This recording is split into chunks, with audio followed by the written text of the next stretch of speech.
Hi, everybody. Welcome. Good morning. Can everybody hear me? No? We got some pranksters here. We're going to have some hecklers in the crowd. So, good morning and welcome to the Game of Life's journey. So, I see this wonderful crowd before me, and it really makes me feel good for two reasons. One is to see people again, which is a very nice thing. The other thing is to see that so many people are here to learn some wonderful information. So by now, everybody should have a 3-ring binder with your table of contents, and you should have handouts from St. Joseph of the Pines, and an agenda, a little ticket to win a door prize, and a calendar from Home Choice Network, along with a pad and a pen. So if everybody has all of that, wonderful, and if not, yes? Ticket, okay. Gloria, is Gloria still here? Okay, Gloria will be the ticket lady for the day. So my name is Lynn Drinkwater, and I'm the program coordinator here at the Senior Enrichment Center. And how many people, is it your first time here today? Wow, that's wonderful. I'm so glad, welcome. It's a wonderful building. It's 40,000 square feet. We've got a lot of fun things to do here, plus my favorite thing is to mix education with fun. So I'm hoping that you guys have a fun time today. I want to thank Kim Kimry from Black Pearl Home Care for the food today. Thank you, Kim. I want to thank St. Joseph of the Pines for coffee. Thank you. And all of the volunteers that are here. So I really thank you all. We've had have a lot of representation in Moore County. While we don't have every single entity that's available to you here in Moore County for this program, we do have a lot. And so today we're going to get started with home care and how living independently in your home safely can actually be achieved to some degree, depending on your situation. For those of you who are first time here, though, I want to just let you know outside the front doors that you came in and to the left is the restrooms, if you haven't found them yet. Okay? So we're going to try to run a tight ship. Everybody knows me by now. I'm kind of like a U-boat commander. So I just want to make sure I don't want to have you sitting later than you really need to.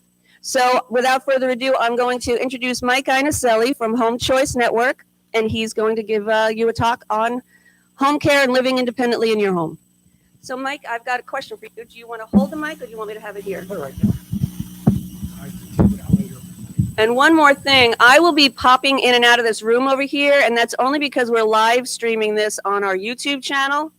And I'm in there looking to see if there's anybody chatting and asking a question. So just pay no mind to me popping in and out. Thank you. Good morning, everyone. Morning. I'm really pleased to see everyone. This is the first post-pandemic gathering. It's wonderful to see people out. We've all been compressing our lives. Can't hear back there? Lynn? Okay. Real close. Is that? Oh, well, that means I'm going to have to take my clothes off. No. Did that help? Back there, that help? There. Okay. Home care. What is it? What do you need it for? I just finished my talk. Thank you. No, I want you to understand home care is not home health care. We need to differentiate. Home health care is the medical side. That's where you would have somebody come in and I would say infusions, wound care, physical therapy, occupational therapy, some vocational therapy. It's what you in speech pathology, it's the skilled side, and that's intermittent. They come and go. That's what they do. They come in, they provide the service, they leave, and it's for a finite period of time. In other words, if you're not meeting goals, you're not moving forward, Medicare won't pay for it anymore, and private insurance won't pay for it, and it's out of pocket. We are, as a group, when we say home care, we're the people that allow you to live in your home as you choose. That's the purpose. We're lucky in this community because there's multiple providers. I'm one of several. However, we all have the same mission. We may have different words about it, but we all have the same mission. And that same mission is we want you to remain independent in your home as long as it's a safe environment. None of us would go in and say, oh, we can make you live at home if we know that it's not in your best interest. What it is, it's a dialogue. How many of you just know if someone has had someone in their home to help them? Okay, not very many. I'm surprised. How many of you want to live out your life in your own home, directing your own life? Virtually everybody. We are the service that makes that happen. But the hardest part of that is getting someone to acknowledge they need us. We talk about living independently. I'm going to read you something that I think is important, and this is from the Oxford Dictionary. And it's a definition of compromise. Something that counterbalances or makes up for undesirable or unwelcome state of affairs. It also means a process of concealing or offsetting psychological difficulty by developing thinking in another direction. We all compromise. I put that in 14 fonts so I could read it without taking my glasses out. That is a compromise. Before my parents passed away, I would call home. And here's how the conversation went. Mom, I need to speak to Dad. Frank, Mike wants to talk to you. He didn't come to the phone because he's having a hard time hearing. So Dad said to Mike, that was our conversation. But they made it work. It was a compromise, but it wasn't a quality of life. He enjoyed music throughout his life, but that was going away. But he wouldn't go to an audiologist because I can hear fine. That is a compromise. But what happens is when you live with someone, two people sometimes make up one person. And a good example of that is what they were doing. He couldn't hear, but she heard for him. But that meant he didn't have to go to the audiologist. He was fine. The other one is when you have a thing, I'm going to borrow from the word of addiction and substance abuse. And that is, compromise is good until it spills over to enabling. And that term means you have the best intentions in the world to help someone. But what you are doing is enabling their bad behavior or poor performance. And that is hard to do when you care for somebody or love them. Whether it is your spouse, your parent, your grandparent. When do you know how to do that? And when we go in and we make a presentation to a prospect, one of the things I ask, we all compromise every day. But it's insidious when it comes to aging processes because you're on the inside looking out. I know this happens to me occasionally. I look in the mirror and say, who is that person looking back? Because that's not how I feel. And I'm sure you do the same thing. But what do? We do not. It's kind of good that we have, for me as an example, what's going on in Ukraine today. We have people who are giving up their lives every day to fight for their independence. As Americans, we do the same thing. We are fiercely independent. And if we think something isn't right with us, we hide it. Doctors will tell you the biggest single cause of injuries in homes is falls. Over half the people who have falls will not tell their physician about it when they ask about it in a physical. And we're all over 65 looking around here. Guess what? When you get your yearly Medicare physical, what's one of the questions they ask you? Have you had a fall within the last 6 months? And most people go, nope, not me. I intended to be on the ground. No, I mean, that's what happens. Or when you fall, what's the first thing somebody comes to you? Are you okay? I'm fine. Leave me alone. That's our independence. That is the hardest part about wondering what home care is. It is all the things that allow you to enjoy your life. And it's on this vast schedule of services. No one comes in and says, here's what we offer, A, B, C, D, E, and F. Thank you. Which ones do you want? But you can't have any more than that. When a home care provider comes in, we go in to do anything you need to make your life enjoyable to the maximum. It allows you to be independent, allows you to function, and allows you to be safe. And so what are those services that home care would provide? Home care provides anything from walking the dog to total bed care, bathing, grooming, dressing, transferring, and toileting. And we do everything in between. So that means preparing a meal. A lot of our clients like to cook, but can't quite do it completely on their own anymore, either because of stamina, visual problems, balance problems, whatever. But we'll go in and be their hands or their eyes and allow them to cook something they've enjoyed. There's things you don't enjoy. Believe me, in my life, doing laundry, it's just, I hate it. But we go in, we do laundry, we change bed linens, we do ironing.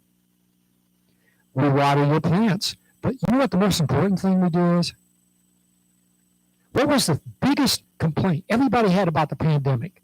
It doesn't make any difference what your political spectrum is, what your ideology is. One thing that everybody complained about is they were isolated. I'm shut off from my family, my friends, my church, my entertainment. I can't go out and eat anymore. I can't do all these things because the pandemic is here. We were isolated. When you don't drive anymore, you are isolated. And how do you get to your church? Your hairdresser, who comes in and sees you.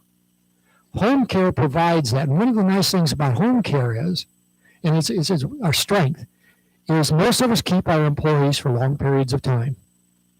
Which means when they go into your home, it's the person you get to know. It's someone who knows you. It's interaction. It's socialization. It's all the things. I can't sum it up any better than one of our clients agreed to do a testimonial on a radio station for us. And I said, do you want a script? And I said, no, here, you gave me the questions you want to ask them. I think they're good. I just want editorial review before it goes out on the air. And he calls up and says, I think you need to listen to this one before I put it out. And I'm thinking, oh, no. What happened? I mean, it's the first thing that goes through somebody's mind. It's the best thing that happened, but it's the worst thing that happened. And she said, I do not have a caregiver. I have a friend. I share things with her, both good and bad, that I don't even get to share with my family anymore because she's with me all the time. That is what good home care is. The other thing is, it's someone that can help you. I wouldn't want to use the word monitored, but if something is going wrong, they get to know you. And that is what home care does. It's someone who knows you. What do you know about me? Absolutely nothing. Other than the fact I'm up here with a microphone and I'm talking about something. Is Mike having a good day? Is he having a bad day? You don't know. You don't know if I speak like this, that if I'm uncomfortable being in front of a crowd. You know nothing about me because what are you seeing me right now is this snapshot. That's it. So when someone comes into your home on a regular basis, they know you. They know if you're having a good day or a bad day, how to interact with you, what things need to be brought to the fore to help you have a better day. And the other thing is, talking about compromise again, and I talked about insidious. I want to bring us back to this. Insidious means, in a medical sense, it's such a small change you can't see it. And that's what aging is. My big thing is I wanted my son to have a lot of friends around and not go out when he was in high school. So I put in a half basketball court in the backyard. So all his friends would come over and play basketball. And they did. And then he went away to college. And they would come back for breaks in summer, and it was fun. So between his sophomore and his junior year, we were doing basketball game on that court. And he came back to my wife, and I said, I just don't understand. My jump shot just isn't working. It's not working anymore because they're just swatting it away. And she says, well, I think I know what the problem is. And I said, what? She says, your feet aren't leaving the ground anymore. I mean, I didn't see it in my mind. I was up there. I was doing airtime. I was having a great time out on the basketball court. I couldn't see it. The other one is you go into someone's home, do it with people you know, or even yourself. If you're starting to have maybe balance issues, you don't say, I'm having a balance issue. You walk around the house like this. You go to the table, to the chair, but you watch somebody like that, they always have a hand out touching something. And it's not because they have realized that, they have just taken every day a little step at a time, and that's what happens. I'm not here to tell you about home care. I'm here to tell you about why you can use it, why you need it, and why it is so hard to recognize that you need it. You can read about what we do, or any of our competitors, anybody, any of the providers here. You can read about what we do. But the first thing you're going to think of as you read is, I don't need it. That's for someone else. And Lynn, I think I've got about 5 minutes to go by my internal clock. Is that about right? Okay. What I want you to understand is how it happens. We were sponsoring the Golf Capital Course. I don't know if you're familiar with it, but they put on a big, oh, you are familiar with it? Okay, great. Great organization. If you look at for the last, I think about 7 or 8 years, you look at their pamphlet or booklet they give out, we're always on the whole back page. We support them. I mean, they're great. We went to one where they had at the Lee Auditorium in, I just went blank, Pinecrest High School. And we had a table, something like we had back here. And this, when I say elderly, for us, elderly means 80s, 90s. She comes up on a walker because I'm standing there, and she says, I don't know why you're here and why you should be here.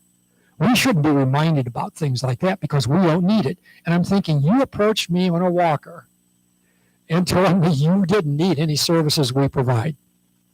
But this is what I'm talking about. We don't see it in ourselves. So think of home care. If you don't take anything else away from this presentation is, look at your own life or look at about the life of someone you care and remember. We all compromise. But when compromise comes over to enablement, that's when you need us. So, questions for me?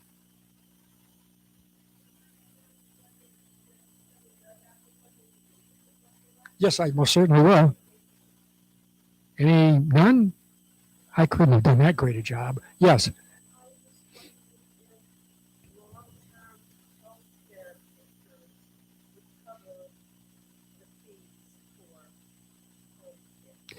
That's a very good question, and repeating the question is, if you have long-term care insurance, basically what do they cover and how do they cover it? Does that kind of sum up? Okay. All right, first of all, I'm going to put on I'm not an attorney, I'm going to put on my attorney hat. That depends. In other words, it depends on what the circumstances are.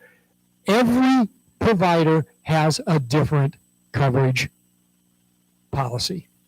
Even the same companies have different policies because you bought them, if you purchased them, and saw what they call cafeteria style. I want a little of that, some more of that, and put some of this on my tray. That's how they do it.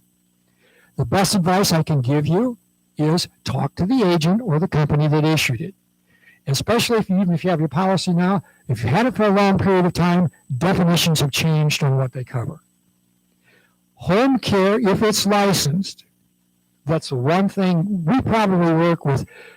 It fluctuates between 16 to 20 different companies all the time.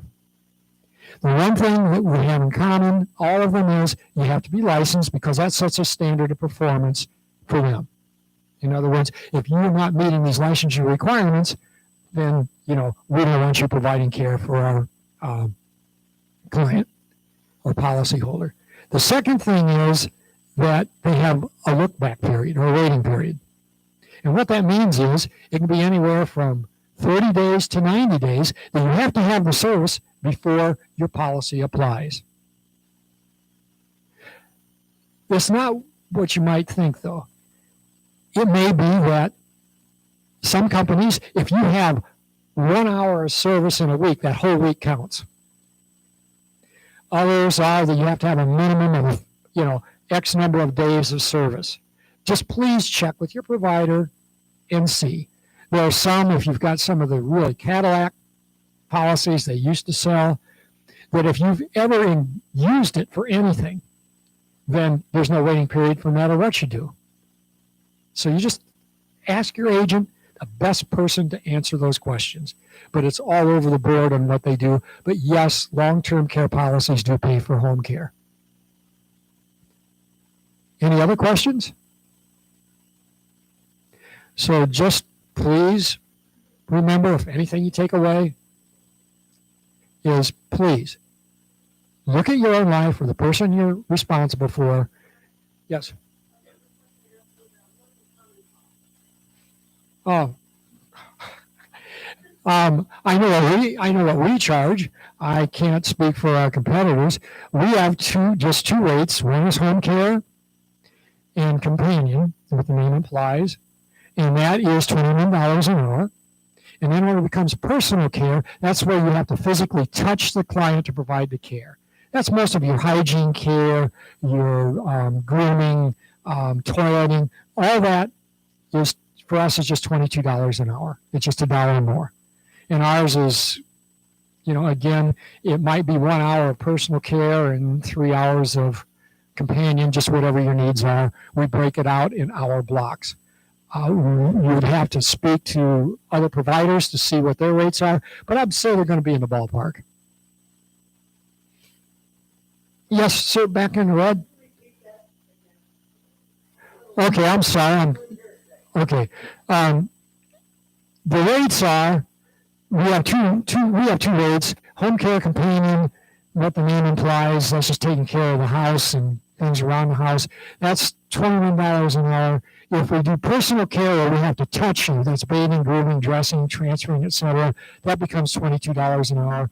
Ours isn't all or nothing, so it might be an hour of personal care and 3 hours of, home helper, just whatever the needs are. And I thought, Liam, did you have a question?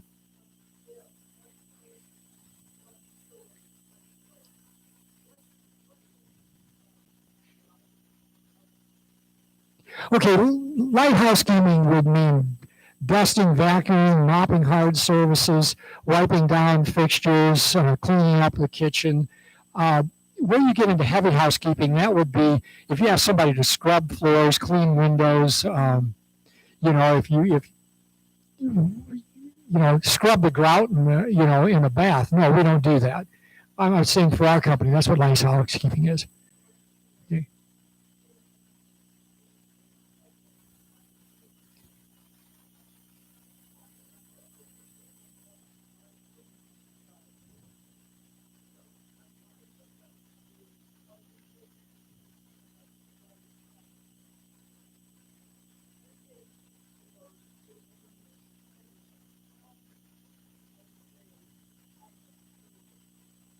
Uh-huh.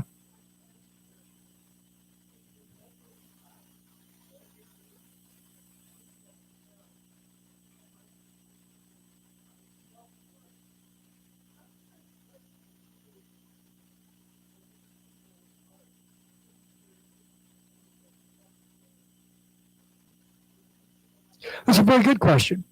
And the question is that if I bring somebody into my home through an agency, how am I protected against COVID and other issues? Security issues would be a good way to put it. Okay. First of all, if it's a licensed agency, there's two levels of agencies. One is what they call registries, and they just basically have a list of people that they bring out. They're independent contractors. A licensed agency must have full W-2 employees, meaning they have to be full employees. So that means at a minimum we have workers' comp. For our company, they're insured, bonded, liability umbrella insurance, and workers' compensation. So it's that. And we have to go through criminal background. We do far above and beyond what the state requires. But the other one about COVID, there is no mandate that home care agencies have vaccinated employees. We encourage ours. We give them financial incentives to become vaccinated. We keep a list of who's vaccinated and who's not. And we have clients that say, it doesn't make me any difference. We have others that I only want vaccinated. So obviously, when we ask that question up front, the only people that can go out if you're required vaccinated are those that have been fully vaccinated and boosted. The other one is that we also have, before we even had this, we had infection control protocols in place that if you exhibit anything that would be diarrhea, persistent cough, temperature, nausea, you can't work until that clears.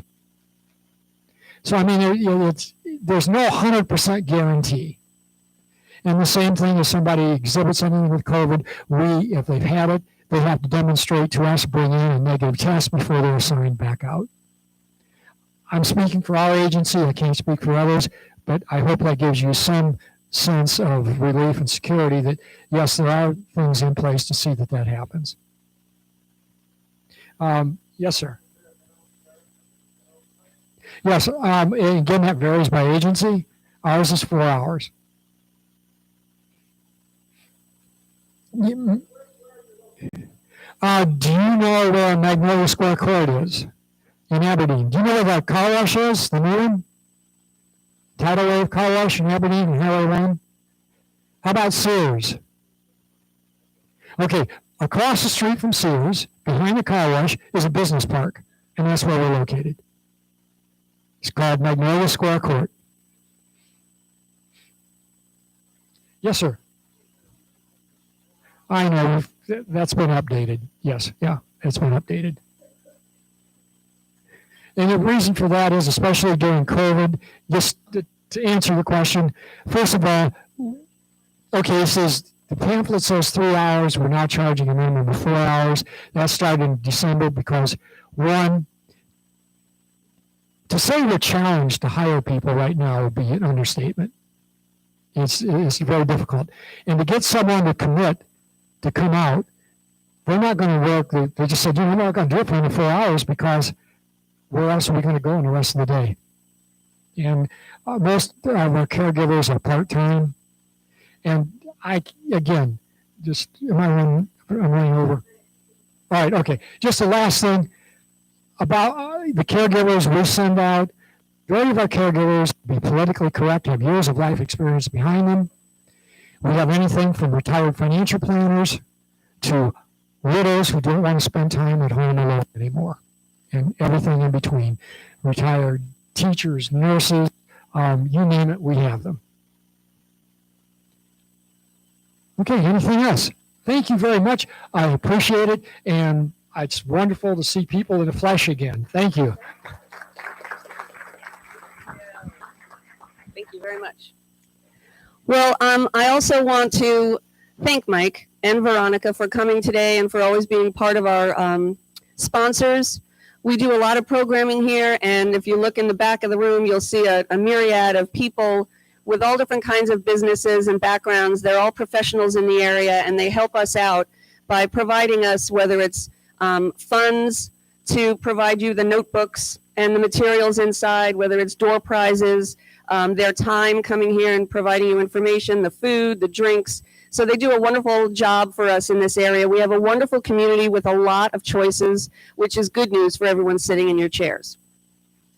As far as home care goes, I just wanted to ask, hey, Kim is also representing home care today. Is there anybody else in the audience that represents home care today? Okay, so we do have 2 members. It's almost like Noah's Ark today. I believe we have 2 of everything on our agenda today, which is wonderful. Okay, so the other thing I just wanted to add about home care is I used to work in home care, and the one thing that I always saw was a lot of people saying, I don't need anybody to come in, and what are they going to do for 3 hours or 4 hours? Well, there's a lot of things. They could prepare a meal for you. They could do the laundry. So why spend all of that energy? When my mom got older, she'd go to the grocery store, she'd come back, she'd unpack, and she'd be pooped for the day. That is one errand. So why not have other people help with that so that you can spend your energy and your time doing the things that you really want to do? So anyway, that's just one little caveat. And the reason why I put this Game of Life's Journey presentation together is because I did spend many times in a hospital room with a person who was getting ready to be discharged. And then the family member who flew in from out of state is ready to discharge mom tomorrow and bring her home and then get on the plane and go back to her life, her family, her job. And she's sitting there with this look on her face because there is no way she could discharge her mom, leave her home. Who is going to do the cooking, the cleaning, getting the mail, putting the trash out, going to the grocery store? That's when the realization sets in. So, and then a lot of times people who are active seniors say, I don't need to know about that information right now. But you don't want to start learning about that information when you're sitting in a hospital room or your loved one has just had a stroke and now you're in a rehab and you don't know what else to do. So it's nice to have this little binder that has some information. There are some tabs that don't have information yet, but as you go on your tours, you will get that information and then you can put them back in your folders or your binders and then you have it for yourself. And what I always tell people too is if you don't remember where you put the binder or don't remember anything that you learned here today, you know that crazy drink water, put on a program at the senior center and you just give me a call. So now I'm going to introduce Joella Hardy, and she is with Accordius Health, and she's going to talk to you about rehabilitation centers and skilled nursing homes because they're one and the same, but people can go to visit them at different times in their life, whether it's for a rehab purpose or whether it's to actually live in a nursing home. So thank you, Joella, for coming today. And we have Jenna Ratliff in the back too. She is from Pinehurst Healthcare and Rehab. So we do, like I said, have two representations of skilled nursing and rehabilitation. And look at you.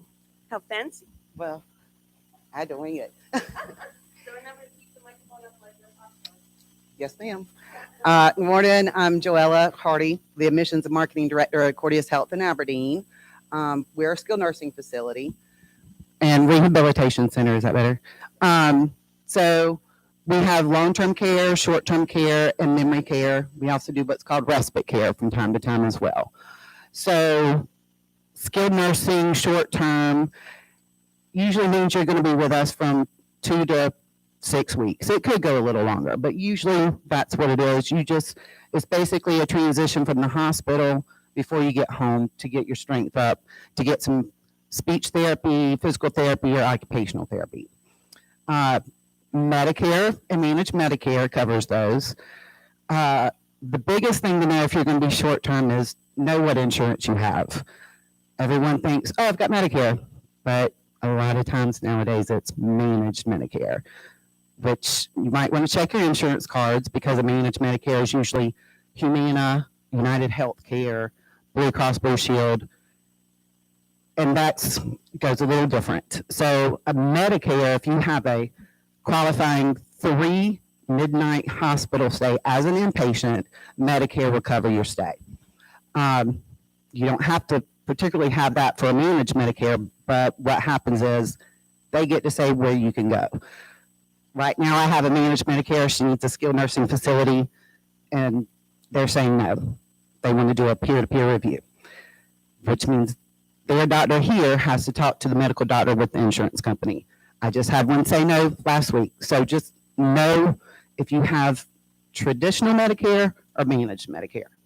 Anybody have any questions on that before I go any further?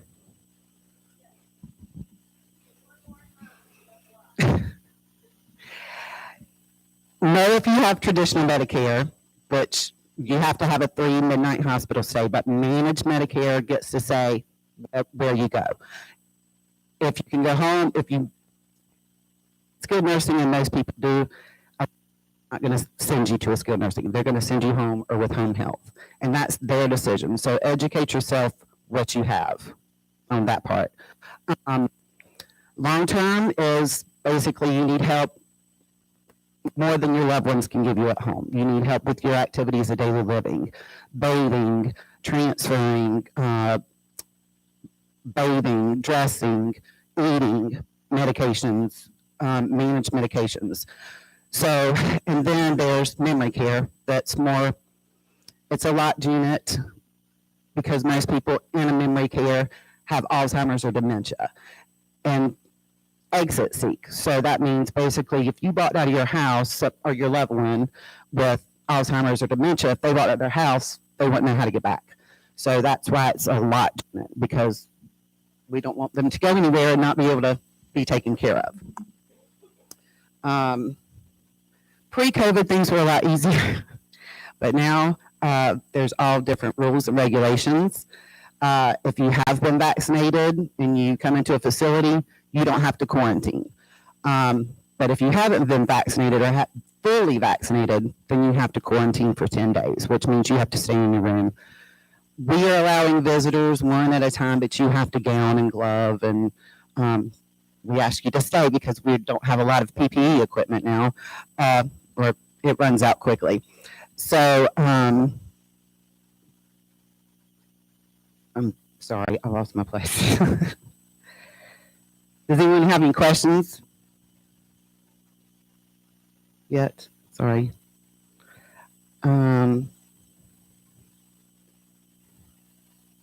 Sorry, someone else was supposed to do this, so I had to put this together. Our facility is the only that I know of in the county that has a memory care unit. And that is also our activities are directed towards Alzheimer's and dementia patients. And our staff is more educated on Alzheimer's and dementia and how to redirect someone with Alzheimer's or dementia and help them have a quality of life. Everyone's different with dementia. If anybody here have anybody loved one that's had it before, it's very difficult. Everyone's different. So anybody have any questions? I'm sorry. Someone else was supposed to do this, so I had to put it together.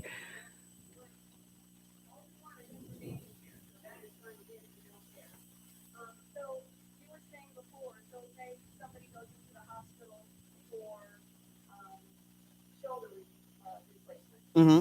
So they can come and stay at the rehab. Right. As many times as the doctor. Fit, yes. And again, for Medicare to cover it, you have to have that qualifying inpatient hospital stay. So anytime you're in the hospital, if you think that you're going to need to go to a skilled nursing, always ask what your patient status is, because you're either going to be an inpatient, an outpatient, or observation patient. Medicare gives you up to 100 days, and days 1 through 20, they're covered at 100%. Days 21 through 100, Medicare only covers 80%. So year 2022, that 20% you will be responsible for starting day 21 is $194.50. Now, if you have a supplement, your supplement may cover that extra 20%. So you might want to check with your insurance provider, if you do have a supplement, what they cover for short-term skilled nursing. And when I say up to 100 days, yes, you have 100 days, but you won't always use them. Usually it's about 20 to 30 days that people use, just because you just need to get back to where you were before. So if you were at home cooking and cleaning and washing dishes and using your everyday life, but before you went to the hospital, now you have a walker or you have a cane. It's to help you get used to your activities of daily living, going back home with this assistive device that you didn't have before. So that's just that way that you don't need the 100 days. So, and that 100 days is not per calendar year. So if you use 30 days in a skilled nursing facility and you go home and you have a fall, and you go back to the hospital, and you haven't had a 60-day wellness period from the time you discharged from the facility and went home, then let's say you use 30 days. If you go to the hospital and need to come back to a skilled nursing facility, you'll start at day 31. That 100 days has not started over. If you have a 60-day wellness period, which means you went home, you didn't go to the hospital, you didn't have a surgery or anything like that, then your 100 days start over. Does that make sense? Yes, ma'am.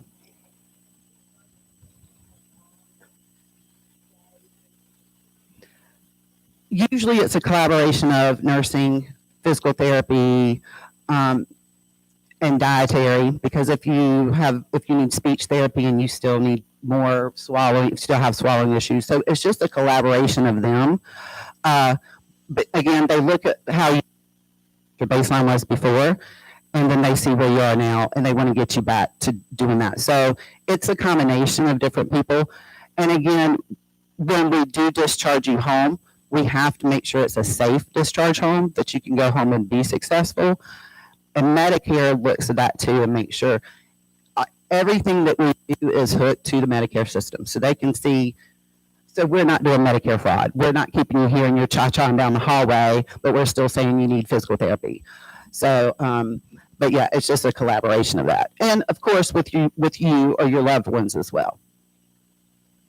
Yes, sir. That has a memory care unit, a LOTCH unit.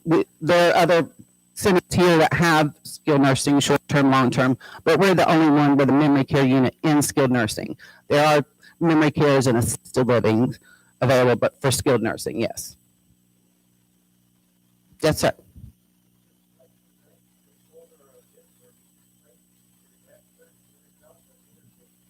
Now, yes. I'm sorry. He said now you can get sliced or diced with your knee or hip or shoulder, and you're out of the hospital in a day or two. He was just making an observation. No, sir, it's not. If now that's the hips and knees, the joints, they've come a long way. And used to 10 years ago when I started in this field, excuse me, you had a hip or a knee, you would come to me and be there 7 to 14 days.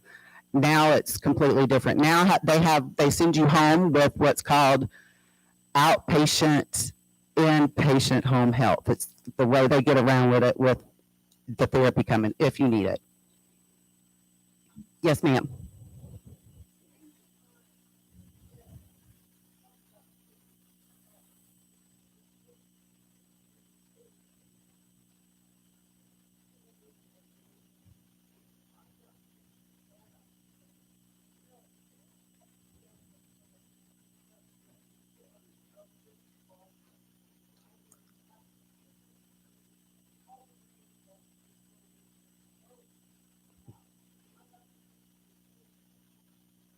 Was it an orthopedic surgeon? Was it an orthopedic surgeon? It was, okay. So the reason this orthopedic surgeon, and this is just, I'll briefly cover this because this will get me on a rant and we could talk about it for hours. So in 2013, First Health was one of the first hospitals to participate in a Medicare pilot program called a bundle program. Bundling.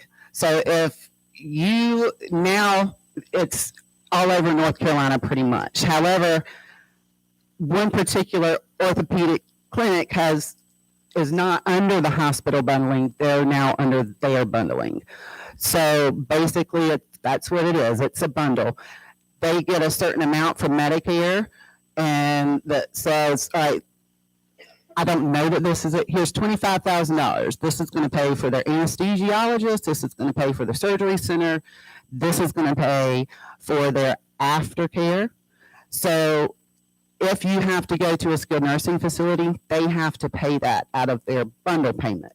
So a lot of them are resistant to it because of that bundling program.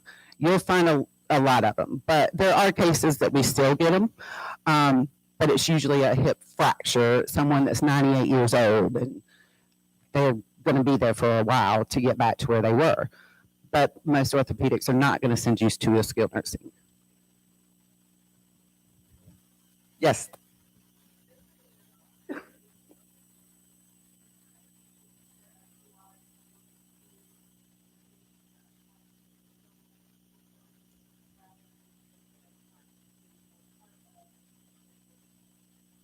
So she was saying, just to let you know, why you should choose a memory care that's attached to a skilled nursing. And that's a good question.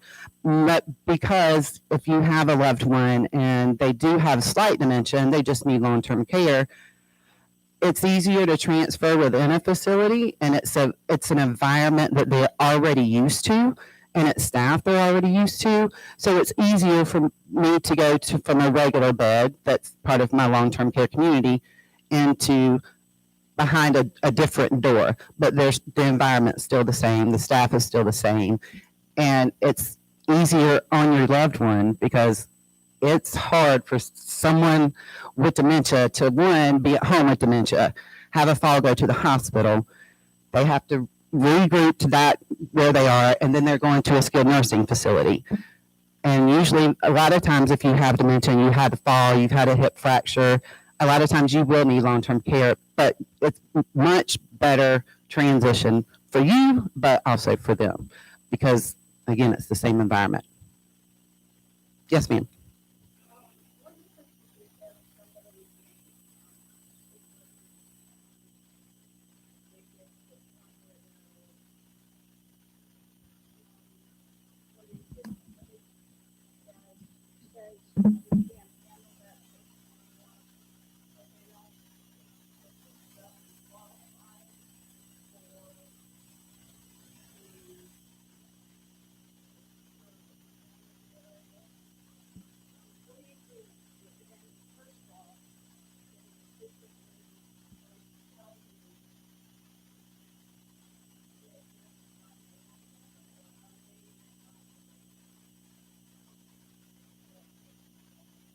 So when Robin's coming up here in just a minute, she can speak more to what assisted living has to do in that aspect. But yes, an assisted living facility and an independent living facility can say, you need to find somewhere else for your loved one. They need a higher level of care. So what we look at is your activities of daily living. So for skilled nursing, you can't perform 3 of your activities of daily living that I said before: eating, bathing, grooming, toileting. So, but in assisted living, you only need help with a couple of things. And an assisted living has different staff, and Bob will go into this. And their staff is there to help you with just a few things, not 5 different things. So yeah, an assisted living facility can say, for our staff safety and for your loved one's safety, they need a higher level of care because we cannot clinically meet their needs as they are now. Does that make sense? Then you start looking at skilled nursing facilities, and again, there's different rules and regulations. So for a skilled nursing facility, if someone wants to go home, we have to make sure no matter what, it's a safe discharge. So assisted living facilities have different rules and regulations as to, yes, you need your loved one needs a higher level of care. We suggest you start going out and touring these facilities, and so we can get the information over there so that we can accept them, or if we have bed availability or not. Does that answer your question? Robin can answer you more of that aspect. Yes, ma'am.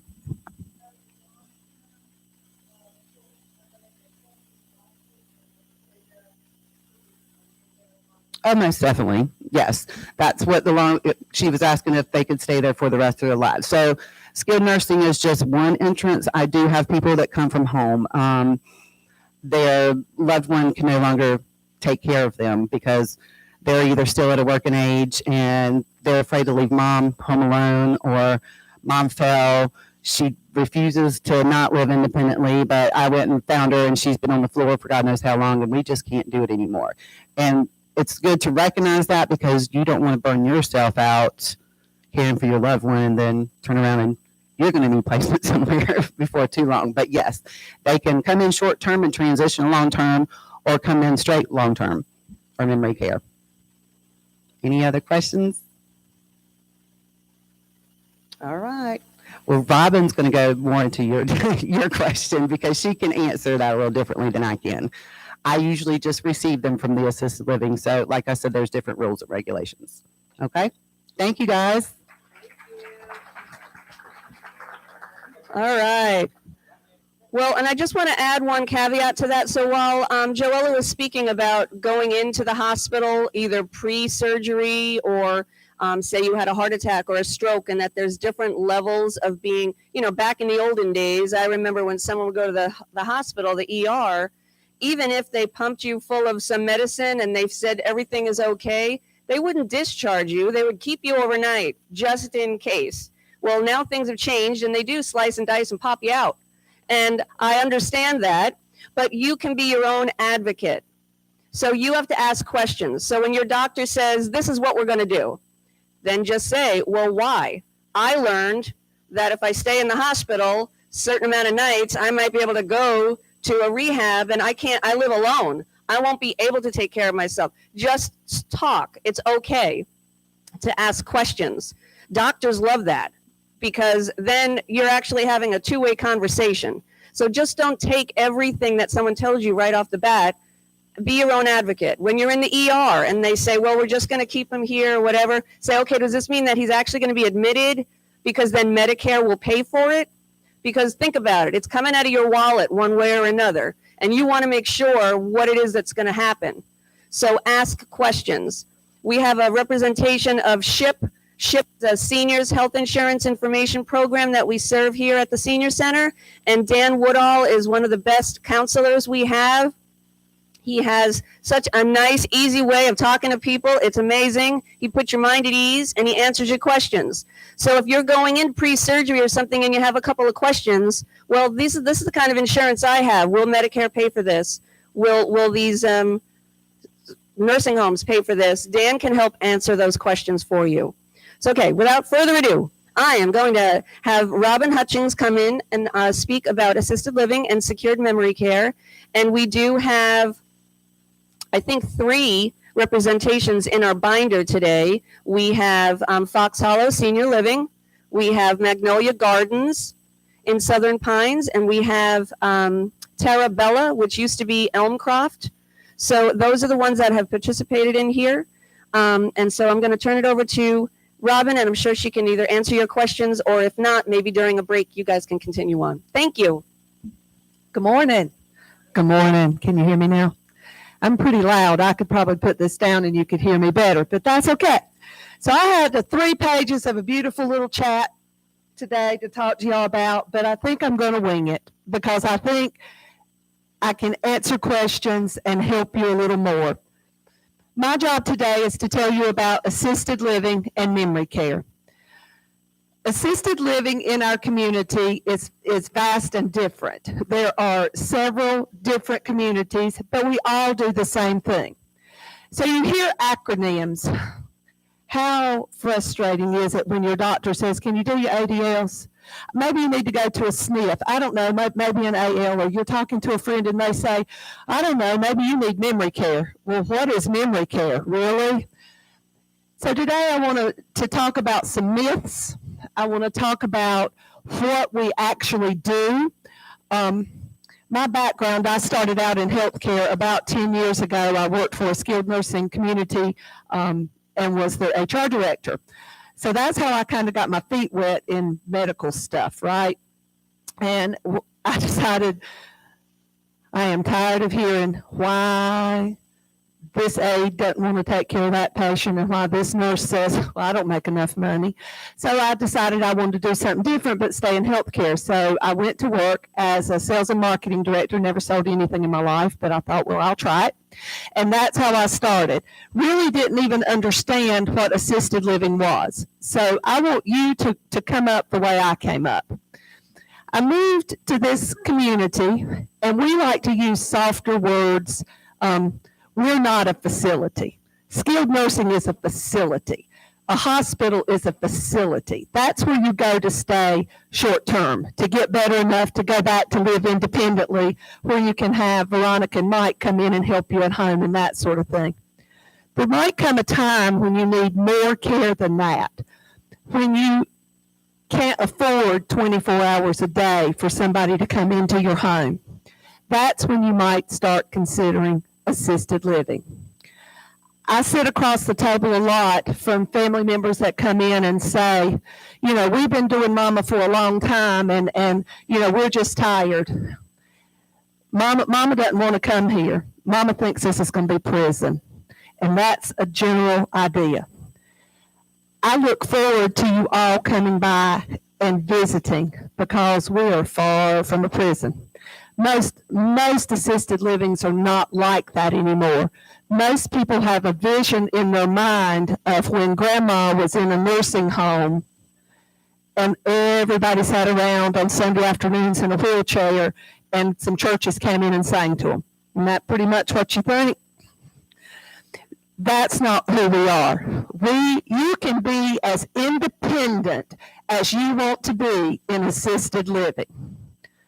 You can keep your independence. Let me start by saying that. We are there to give you an extra level of safety, an extra level of care if you need it. So Joella spoke about if you go to skilled nursing, you have to be able to meet 3 activities of daily living. That's not how it is at assisted living. Some people move into assisted living because their short-term memory is going. They don't have dementia, they don't have Alzheimer's, but their short-term memory is going. They live alone, and the doctor says maybe you shouldn't drive anymore. Okay, so those are 3 separate reasons, right? But it's like Mike said, you've adapted so much that you're walking around and you're walking through your house like this. One day you're going to fall. And your children are going to say, well, Mom, you can't live by yourself anymore. Well, what do? You either have home health come in and stay with you, or you choose assisted living. Now, can assisted living prevent your falls? No. But we can be there for you to give you devices to help you. We can also provide you with therapy. Sometimes your gait might just be off, and a little physical therapy will help. Well, most assisted livings offer that. It's not skilled nursing rehab, it's wellness therapy. And it helps you strengthen your body, strengthen your core to get back to your optimal. Assisted living helps you with any of your activities of daily living, ADLs, that you need help with. But you might not need help with any of them. Assisted living will help you manage your medications, but we don't have to as long as you can still do it yourself. These are choices. What assisted living gives you is a wonderful apartment to move into where you bring your own things so it feels like home to you, but you have that extra level of security to know that somebody is there 24 hours a day. You're provided 3 meals a day. At Fox Hollow, we provide 3 meals a day and 3 snacks a day. And if we have an activity that has food, you're going to eat again. I have people that say, wow, how do you eat all this? You know, we want to provide you with not only care for your person, but we want to provide you care for your mind. Have you ever heard that old adage, if you don't use it, you lose it? So many, as we age, we lose our spouses, our children move away. We're not driving anymore because the traffic down here is crazy now, don't y'all know? So we are isolating ourselves. And let's not even talk about what COVID did to us, right? So isolation is not good for us. That's why places like the Senior Enrichment Center is wonderful. That's why assisted living is wonderful. It gives you socialization. I tell people when they come in to sit down to talk to me, I might not be the fit for you. When you chose where you live now, didn't you shop around and look at different houses in different neighborhoods to try and find the one that fits you? It's the same thing with assisted living. My neighborhood might not fit you. You know, my senior living community might not be the one you want to live in. It's where I want to be. Why? The Lifestyle 360 program that we offer, the activity program that we offer is phenomenal. Every assisted living is going to give you some type of socialization. Where I am, we touch on the 5 dimensions of wellness every day: physical, emotional, spiritual, intellectual, but the most important one, social. We're all social creatures. That is a huge benefit of assisted living, especially if you are living alone, especially if you're not driving anymore. Assisted livings are going to provide food.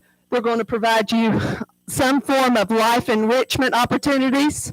They're going to provide you transportation to and from doctor's appointments, and most provide you shopping trips or outings of some sort. It's maintenance-free living. How many of you have Friday afternoon coming into a weekend where we're supposed to have bad weather like every weekend in January, okay?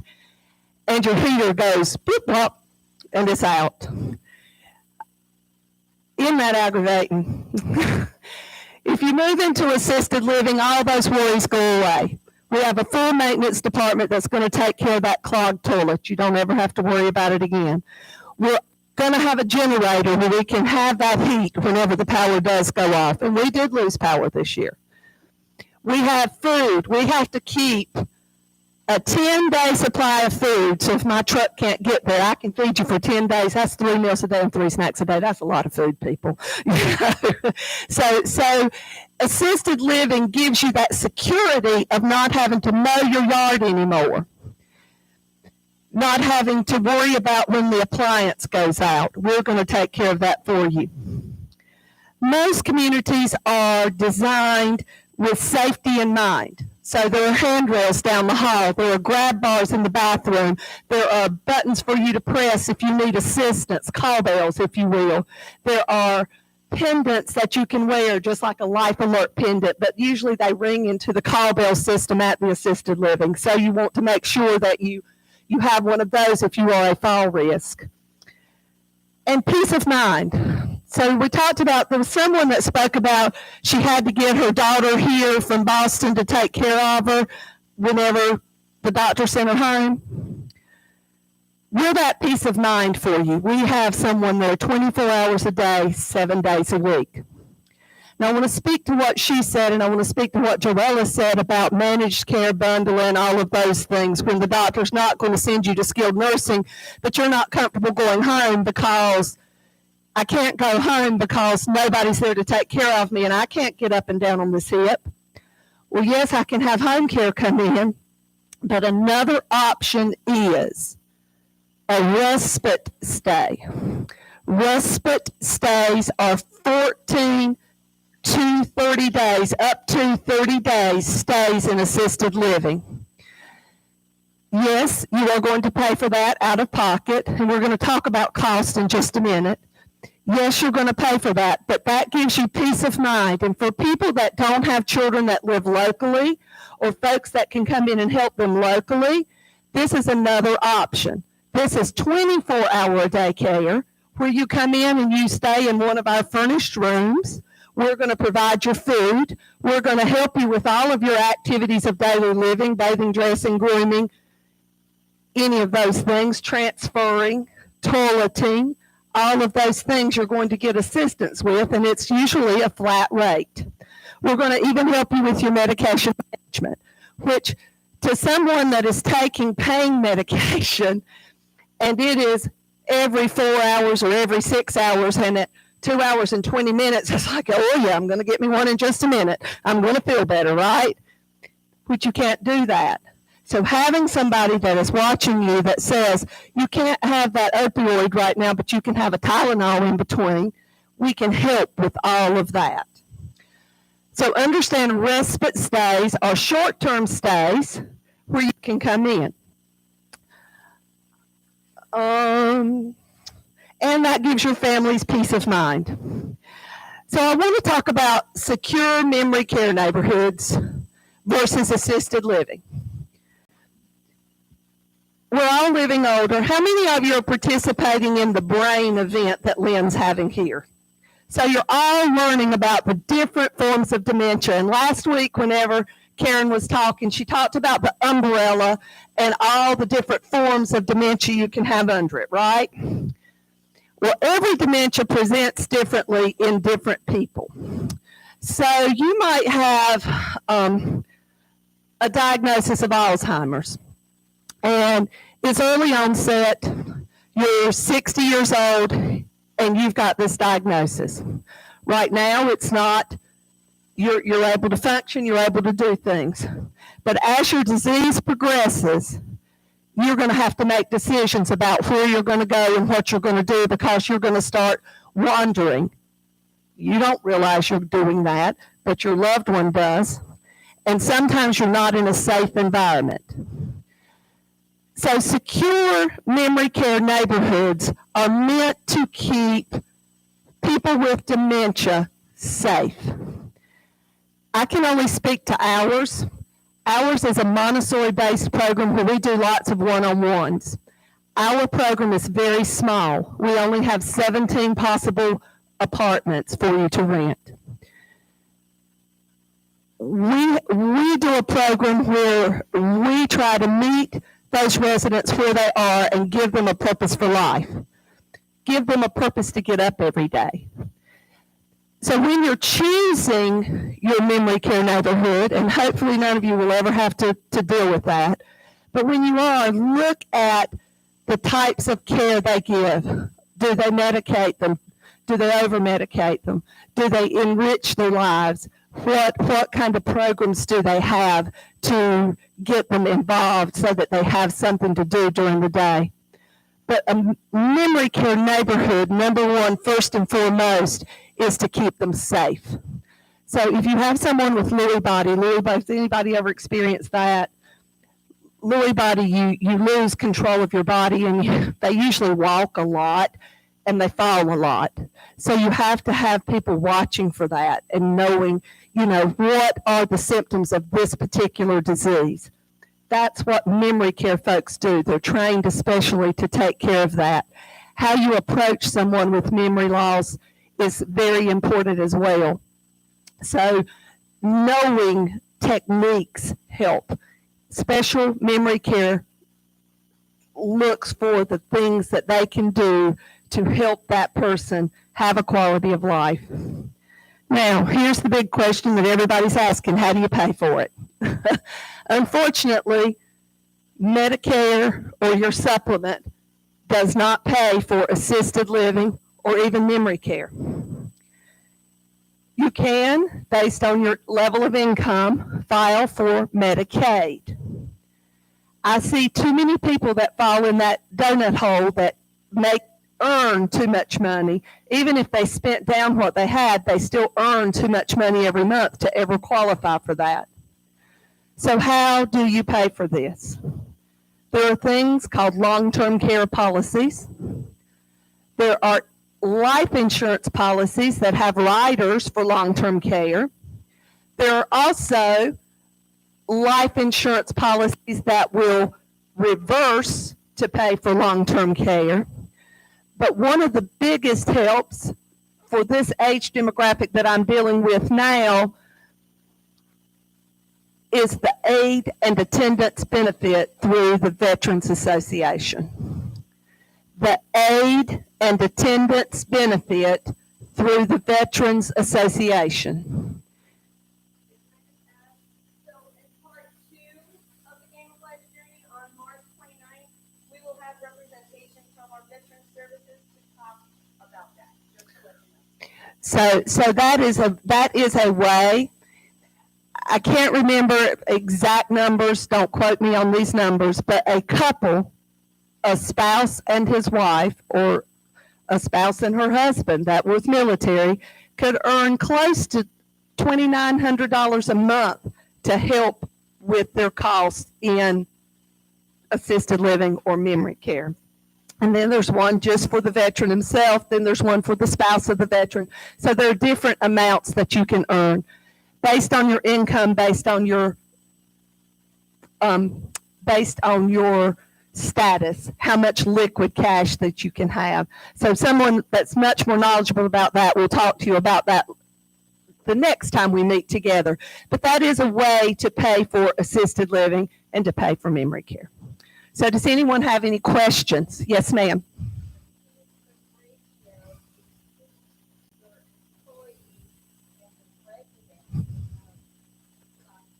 Okay, I'll speak to Fox Hollow, but I'll speak to what the state requires as well, okay? So we are governed, we are not skilled nursing. I wanted to say this too. The difference between skilled nursing and assisted living is skilled nursing has a nurse available 24 hours a day, 7 days a week. There's always a nurse in their communities. Assisted living is not required to have nurses. We use medication technologists, they're called med techs, and we use CNAs, certified nursing assistants, to give our care. We do have, at Fox Hollow, we have a director of resident care, which is an RN, and she oversees all of that. And we also have an LPN, which we're looking for one, if y'all know a good one, that helps with care on the floor. But ratios, at Fox Hollow, we have the potential to have 60 assisted living residents based on our acuity, which means how sick are the people that live here. We staff higher if we have a lot of folks that are not well than we do whenever we have our young, hip, and cool people that just don't need as much care, right? Average age, I have, for the first time since I've been there in 6 years, I have 7 people that are 78 to 80. That's a lot of people out of my ratio. They're getting younger. They're coming in because they want to have their spot. As they know they're going to age, they want to age in place. They want to be there. So staffing wise right now, my census today, let me think, because we moved somebody in yesterday. My census today is 69. Okay, that means I have 69 residents in my entire community. 17 of those are memory care. In memory care, we staff 1 med tech and 2 aides plus the director, 4 people to 17.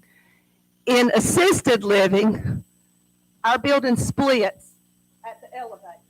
So there's 25 on one side, 25 on the other, and 10 downstairs. We have 1 caregiver for the first floor. We have a med tech and 2 aides for each hall. So what's that, 7 people for 60 people? You can do the math. That's on first shift and most of the time second shift. Third shift, we do not staff that heavily. 7 to 3, 3 to 11, 11 to 7. Most folks are sleeping from the 11 to 7, right? We just have to do our every 2-hour checks, or if somebody presses a call bell and needs us to help them. So we generally have a med tech and 1 aide per hall. Yes, ma'am. About St. Joseph of the Pines. We are happy to talk with you when you come out and tour, when you sign up, or either individually, whichever it is that you prefer. But probably the most important thing that I would want each of you to know as you're listening to the presentation and thinking about your choices and your options is the good news is that you have choices and options. And so all the presenters who are here representing a vast array of things that you can choose for yourself as you age and as you have needs are so encouraging. And so I hope that after everything is said and done today, that you'll walk away being encouraged, that you have so many good possibilities that you get to make decisions about for your future. Because truly we do believe that making those decisions and being informed and really being able to have what it is that you want for your life is the most important thing that you can do for yourself to be independent. And so I hope that this information will help enlighten you a little bit about that. It's a lot to consider. And so, as we age and things start to change, we start thinking about one thing and then that leads to the next thing. And then what do I do about that?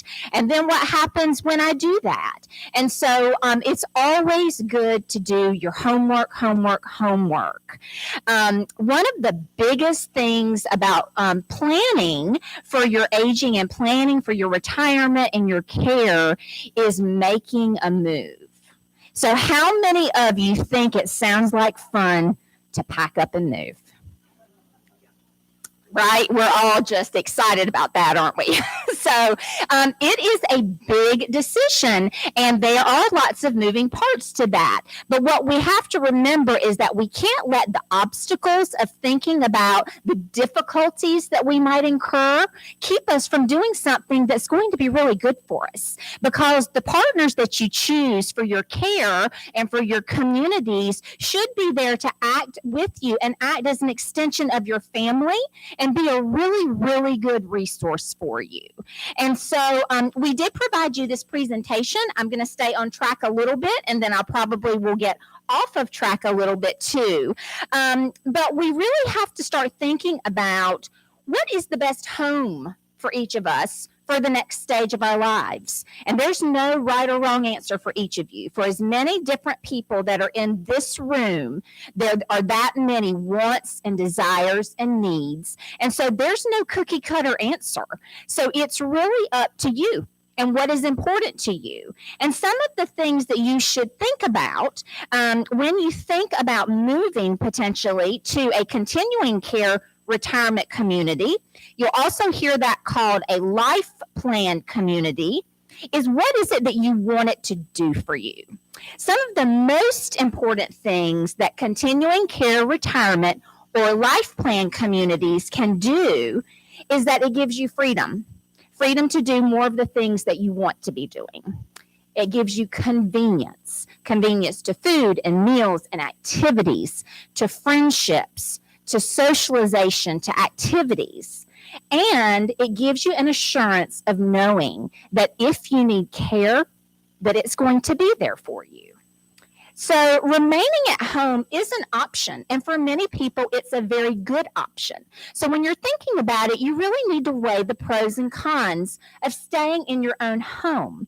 Some of the things to think about, as some of the other folks have discussed today, is that we don't want it to be a situation where you're staying at home, but you're isolated, because that's not good. And so you need to think about isolation. You know, the pandemic has taught us an education that we all hoped that we would never have to learn.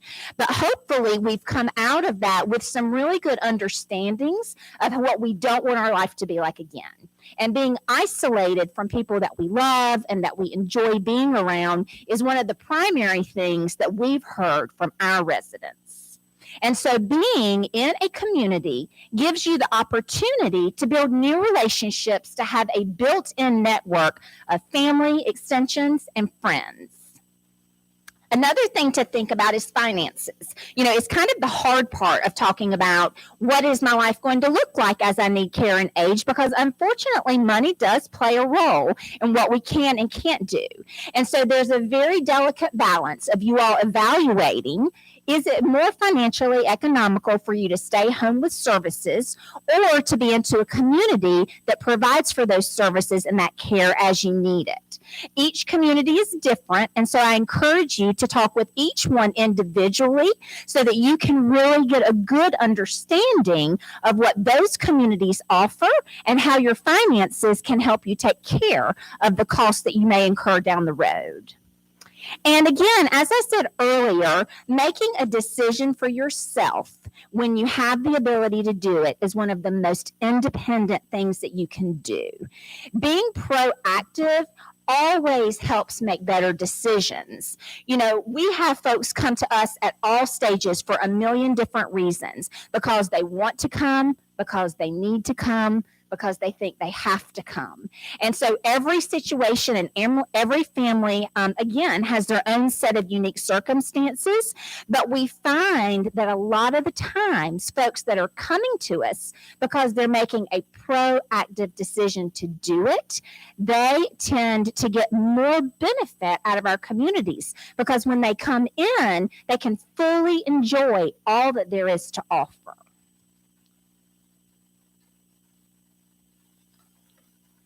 So, why would anybody even consider a life plan community? Well, that's a good question. And so, if you've not put any thought into that, I encourage you to do that. And I encourage you to shop around. You should go to as many different communities as you can because everybody is a little bit different, although most of the services and amenities can be very similar. But I think that as you start visiting communities, you will really start feeling what makes it feel home to you. I encourage you to go often and be as involved as you can. Lifestyle within communities is very important to people. I heard someone say earlier that with their programs, you can be as busy as you want to be. You can be as independent as you want to be. Most communities offer a wide variety of activities. And so nobody's going to drag you out and make you come, but it's certainly there and available for you as you find that there are things of interest to you. So that's something that you should really take a look at when you visit communities is what does their programming look like? What kind of lifestyle does it lend to? Another thing that living in a life plan community can do for you is to give you peace of mind. The hardest decision is whether or not to come. Once you've made the decision to come and you're living within a community, really that peace of knowing that you've made those decisions for yourself and that you've got a good plan in place should really ease the concerns of your mind and what might be coming in the future. And then also, it provides you a lifetime of care at a predictable cost because as you've done your homework up front and you've investigated the different communities and the financial components of it, then it helps you to build a really good plan for yourself so that you will know that when you're most vulnerable and when you're most in need, that your financial plan will take care of the needs that you have within the community that you have chosen. So there's lots of questions that you could ask yourself. I happen to be a legal pad girl. I walk around with legal pad and a pencil because I like to be able to erase and scratch through things. And so I encourage you that today and as you're going through the game of life and touring communities, that you continue to ask yourself questions and to make lists of questions. I don't think that any of the communities that you're visiting will tire of you asking questions because we understand that arranging for your life and your care is a monumental decision. And so some of the first things that you might consider asking yourself is, where do I want to live? And you may not know, or you may think you know. And then as you begin exploring, you find that you're opening up opportunities that you never knew existed. So as you start thinking about where do you want to live? Do you want to stay in Moore County? Is that important to you? Is this home for you for the rest of your life? Do you have family and friends in other areas? And maybe that would feel more like home to you. These are all things to consider. And then if you do think about moving, some of the things that you also might want to consider are, what items are really important to me in my new home? And of course, there's always the basic things like safety, security, convenience. Is it pleasing? Is it a pleasing area? Is it kept well? These are all general things that we would all have expectation of seeing, or to stay home with care. And again, as you start doing this on your own and learning about it, then you will feel good in knowing that you have not taken what someone else said about something to make your decision on. You're making that decision on your own. And really doing all this research and getting this information helps to reduce your anxiety. Like I said earlier, folks come to making these decisions for lots of different reasons. Sometimes it's just because they want to and they think it's a good idea and they want to go ahead and have a plan. Sometimes something's happened, and there might have been an event in their life, medical or otherwise, that make them feel that the time is right. But whatever the reason is, making the decision of how you're going to care for yourself and where you're going to live will help to reduce the stress and the anxiety of not knowing what's going to happen in the future. It's far better to think about it and to have a plan. So these are all the reasons why you should research and why you should explore options. But it's important to know, why would I even think about a life plan community? What does a life plan community do, and what does it have to offer? And so most life plan communities have different care levels. All of them do, actually, ranging from independent to assisted to skilled nursing. And so depending on the community, you may come in at the independent living level. And if your needs progress, then you have the ability to move through those care levels. Some life plan communities allow you to come in at an assisted living level and then progress through the community if you need additional nursing care. And so again, these are questions to ask when you're touring and looking at these communities to determine, when should I consider entering this community, and does it provide the levels of care that I'm going to potentially need access to? As you're doing that, it's important to think about the types of residences that are there. And so depending on the community, they could have a handful of options as far as apartments or homes or cottages or villas, or they may have a lot of options. And so again, when you're making that initial list about what you think your next home may look like, it's good to carry that with you and explore those options, and then additional ones there as well as you're exploring the types of residences that they have within the community. And then again, back to getting an understanding of that comprehensive range of care. And so someone asked earlier, what happens if I need this, and what happens if I need that? These are all questions that when you're going to a life plan community that you should be asking in the beginning, and asking, how does your community handle that? Do they consult with us? Do I have a choice? Am I told what I need to do? Is my family involved? Is my power of attorney involved? And the answer to all of those questions should be yes.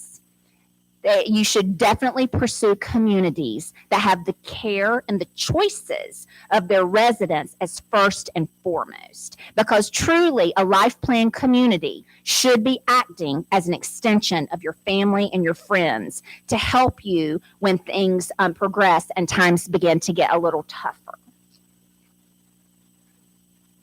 I think we've talked about finding the right community, because that's really a little bit subjective, because it's going to be different for each of you. And having a good understanding, again, of the services, the amenities, the pricing, the fees, these are all very important.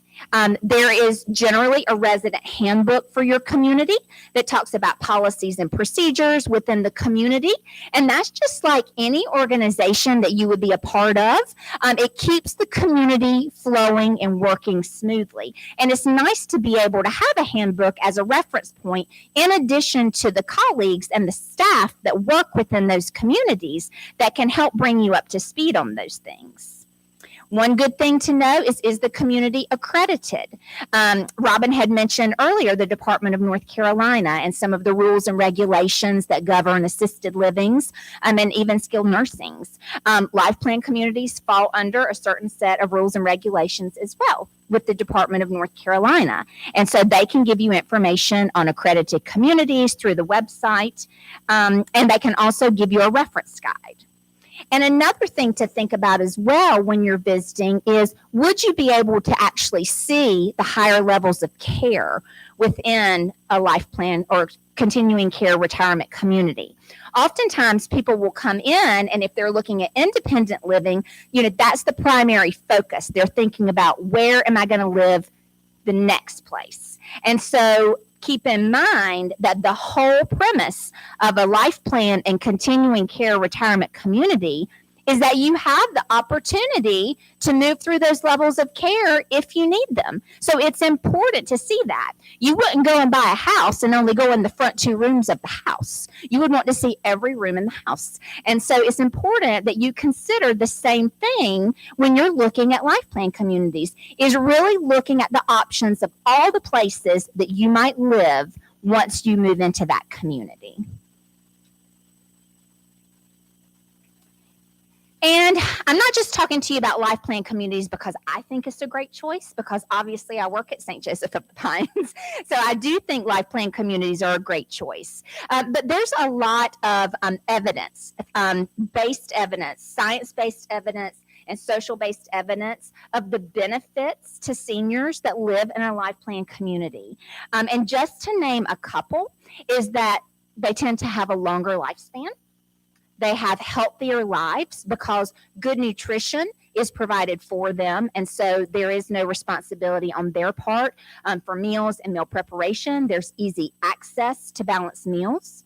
There generally within Life Plan communities are multiple and various options for wellness activities at all ability levels, from folks who still run and golf and play tennis, to folks who are more inclined for water aerobics, to folks who want to play chair volleyball, to folks who want to do seated yoga.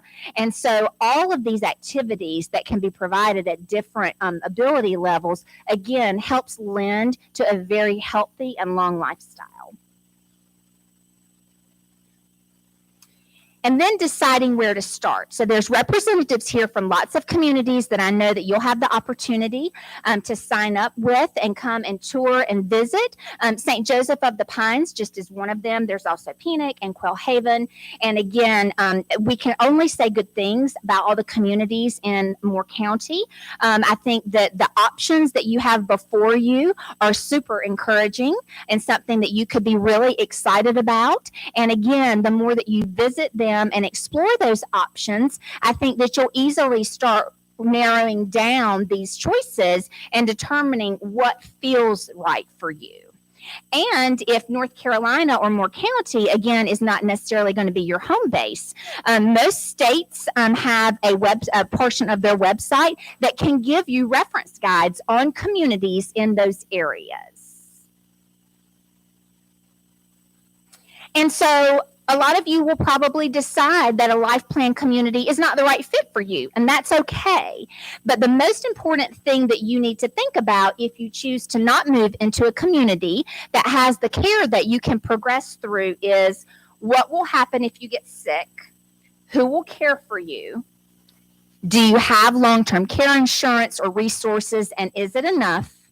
And discuss your plans with your loved ones. So whether or not the Life Plan community option ends up being yours, the whole goal is that you've got a good plan in place so that when you need it, it's ready and able to go for you.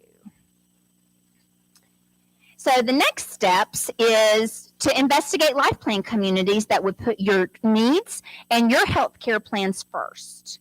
You can look forward to enjoying a new beginning with a new chapter in your life. And then if you want to learn more specifically about St. Joseph of the Pines, we've included information in here for you. So that was a lot of talking.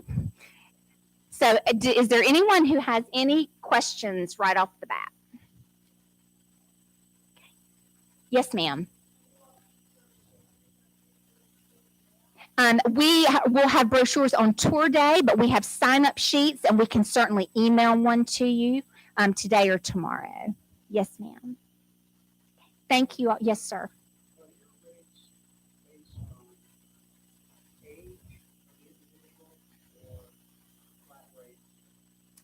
Yes, sir. So specific to St. Joseph of the Pines and independent living, yes, thank you. So he was asking if rates are based on age or how the rates are based. So specifically at St. Joseph of the Pines and independent living, all of the fees are based on the size of the residence that you choose.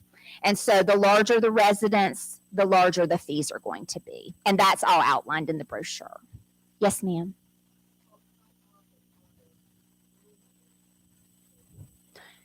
Yes, ma'am. Typically, there are annual increases, and that has ranged over the years from between 3 to 4%.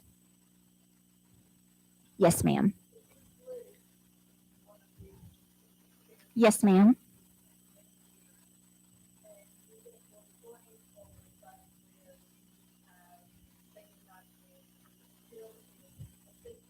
Mm-hmm.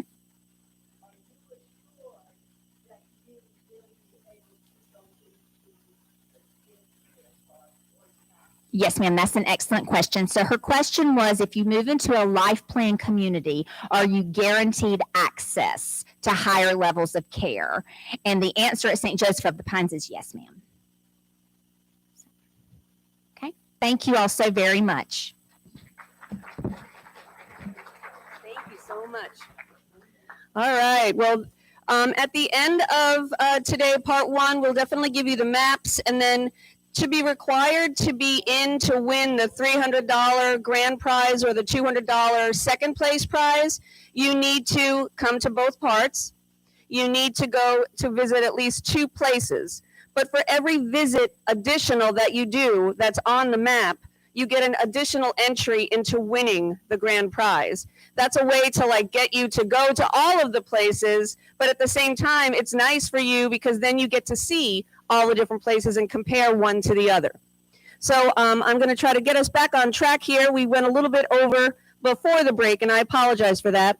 But we have Katie Meyer here from First Health and Hospice, Palliative Care and Hospice, and she is going to speak. She's just a couple blocks down the road here at the hospice facility, the campus. And thank you, Katie, for being here. Good morning, everyone. Like Lynn said, my name is Katie Meyer. I'm the liaison with First Health Hospice and Palliative Care. Can everybody hear me with the mask on? All right, I'll take it off. So I'm here to talk about advanced directives this morning and kind of the importance of them from a healthcare standpoint. An advanced care directive is a written legal document regarding a person's preferences for medical care in the event that become unable to make medical decisions for themselves. There are 2 different documents under the advanced care directive umbrella, so to speak. One is a healthcare power of attorney, and one is a living will. So in the binders under the advanced directives tab, there should be a copy of each one of those 2 documents. Oh.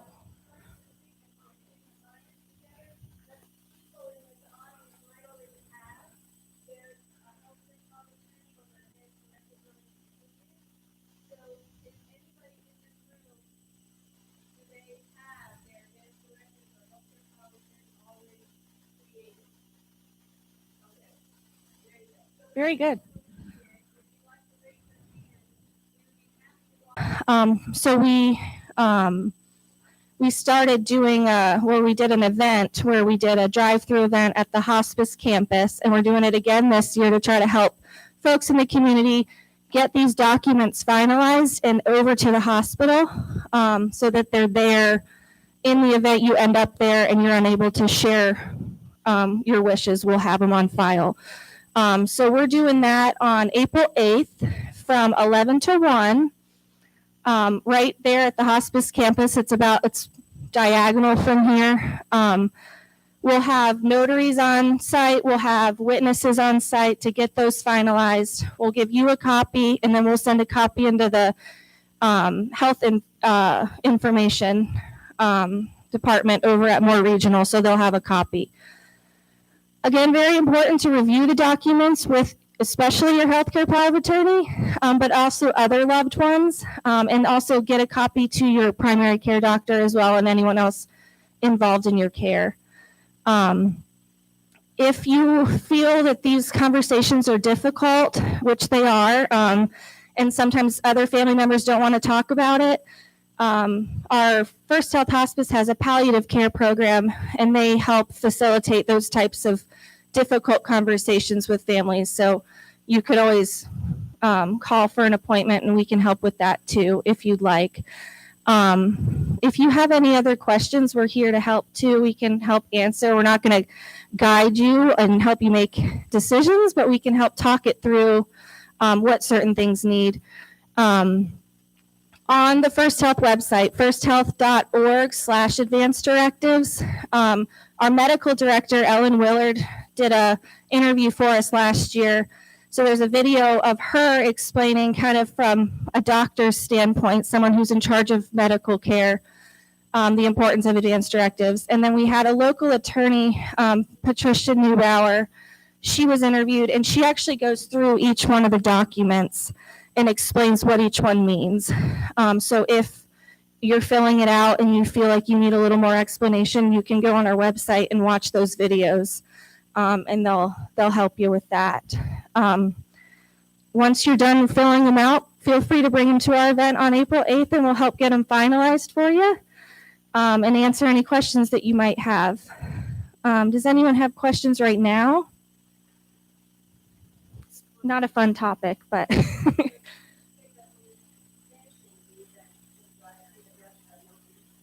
yes, yeah. So we'll have we'll have witnesses and notaries on site for the event, so we can get those finalized for you. Yes.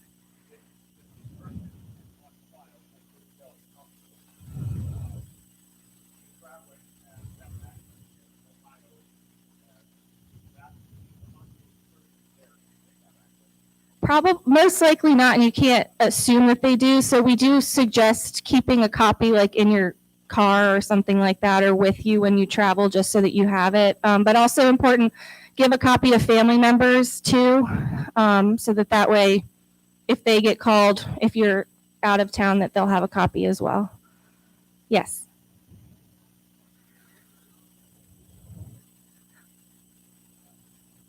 Yeah, you can have a primary one, and then you can have like an alternate one. There's different, if your first one can't, for whatever reason that they're unable to assume the duties, then you can have someone else listed as well, for sure. Yes. 11 to 1. So it'll be just a drive-through event. You'll have your documents in your car. You can hand them to us, and we'll have our witnesses and notary there. So we'll try to still socially distance this year. And you're welcome to ask questions too while you're there. Yes.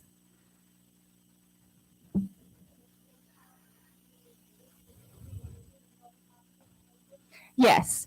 On the First Help website, you can print more off, but then we also have a bunch of copies back on the table back there. Yeah. All right. Well, if we can help at all. Oh, yes.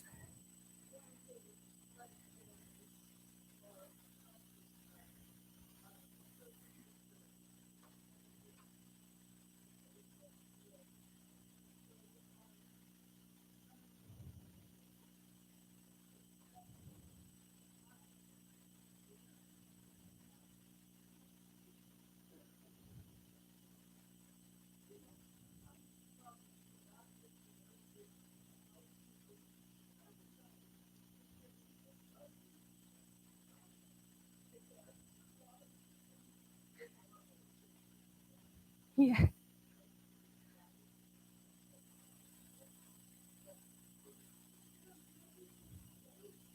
It definitely is. And we're lucky to have it here in Moore County. And yeah, the team over there, they're just all wonderful people. So I'm glad that you had a good experience while you were there, if you had to be there. So, well, thank you.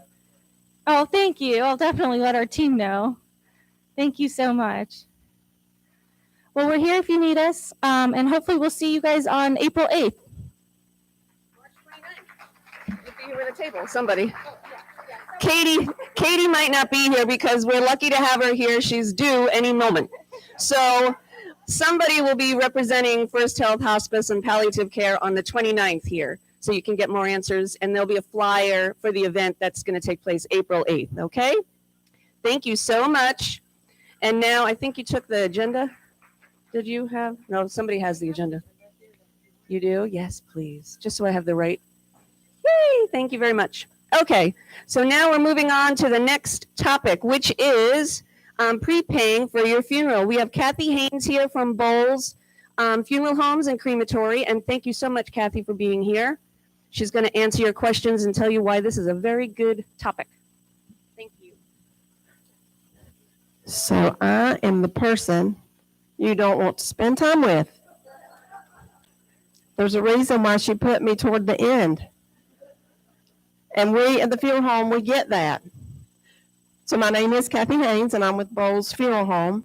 And as a licensed funeral director and certified celebrant, it's my job to help you document your wishes. we are really excited. Emily in the back there, Emily and I are excited to be here because since COVID, we've not been able to gather. We've not been able to do we love to do education and community outreach. I know the topic on your agenda says prepaying your funeral, but we really love to talk about the benefits of pre-planning, whether you pay or not. So what I usually tell folks is when the kids come home, when your family comes home for the holiday, tell them.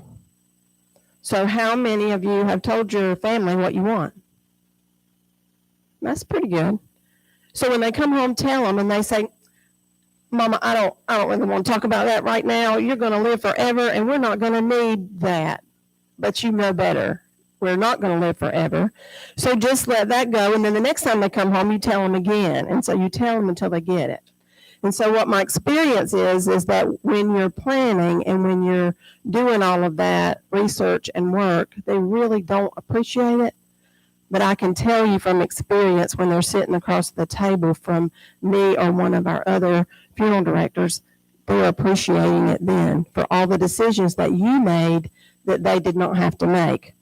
My mother is 88 years old, and it took me several years to get her to do hers. And I told her one day, I said, Mama, I love you, but do you know how embarrassing it is for me to encourage people every day to do this, and my own mama won't do hers?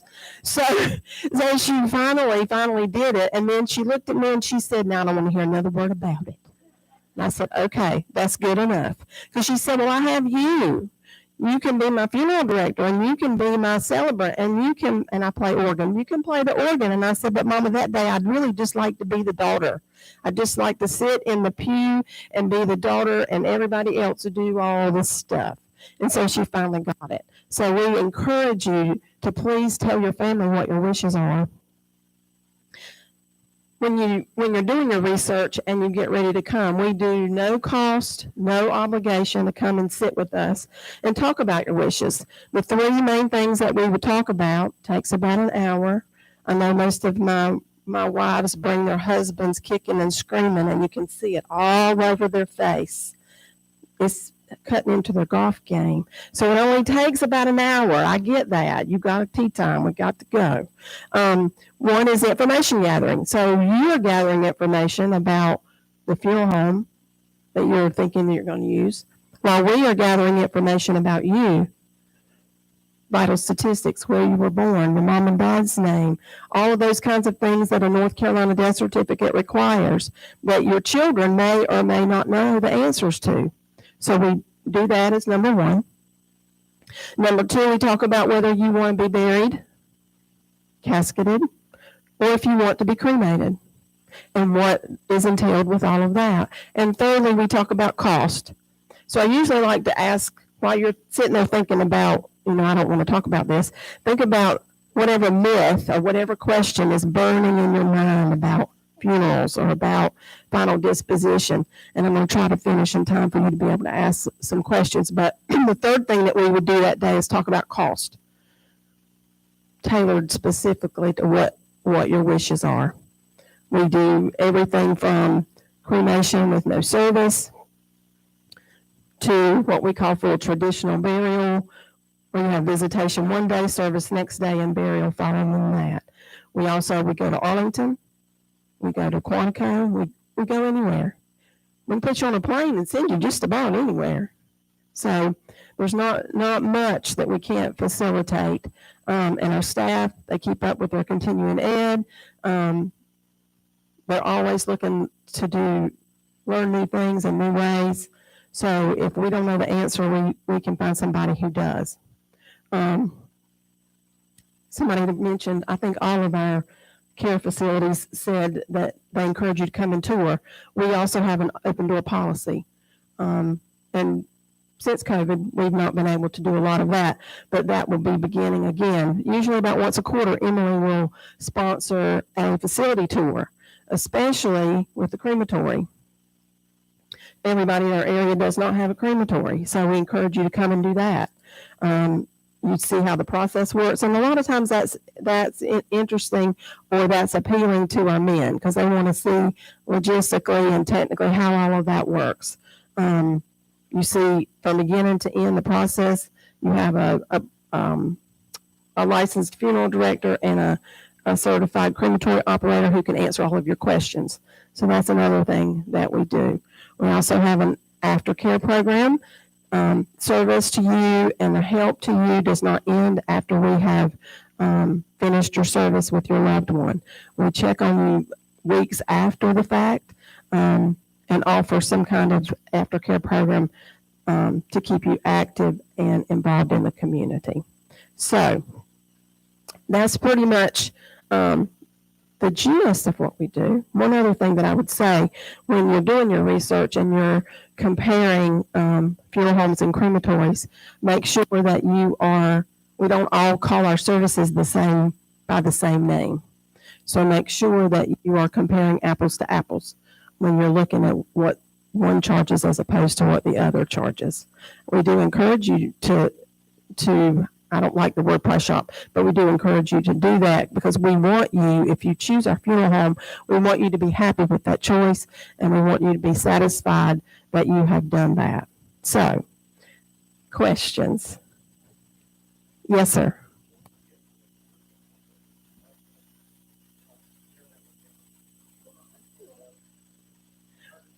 I know you are. I know, and I saw Arlene somewhere. She's over there somewhere. And I'm glad you said that. There are some folks in the room who I have sat with and who have planned, and but I didn't want to call them out. So.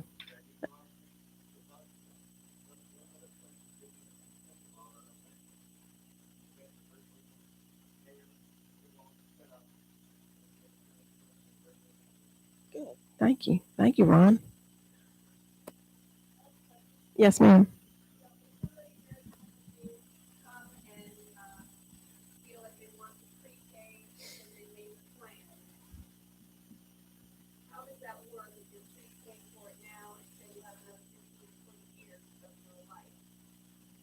Sure. Did you hear a question about if you've documented your wishes and you want to prepay, how does that work? We have a multitude of options as far as payment is concerned before you die. After you die, it's due up front in full. So the two things cost-wise that we do at your conference is to talk about exactly what it cost, what you picked out, how and who's going to pay for that. So if you say, I don't want to pay for that right now, that's fine. We're going to serve you either way. If we get a call from hospice or the hospital or 911 that says you passed away, we're going to come and get you. So it's just your choice whether you want to pay for it. A lot of people say, I want to pay for it because I don't want my kids to have to pay for it. But I have had some folks that say the kids can take care of that. So I have started documenting in the file that they said that because the kids are like, Mom didn't pay for that? I'm like, no, she did not. She said you could pay for it. So to talk about payment a little bit, once we settle on a price, you can make payments and two choices with that. You can make payments, you choose your payment, or I can choose your payment. You can choose your length of time. You can pay half, you can pay all, just knowing that if you pass away and it's not paid for, then somebody's going to have to pay. Signing a contract with us guarantees your price for service and merchandise, which is the bulk of what your cost is. There are a few small items that are not guaranteed, but the biggest part of the cost, service and merchandise, is guaranteed inflation proof. No matter how long you live or how much our price goes up, your family doesn't pay any more for that. Somebody had their hand up. Yes, ma'am.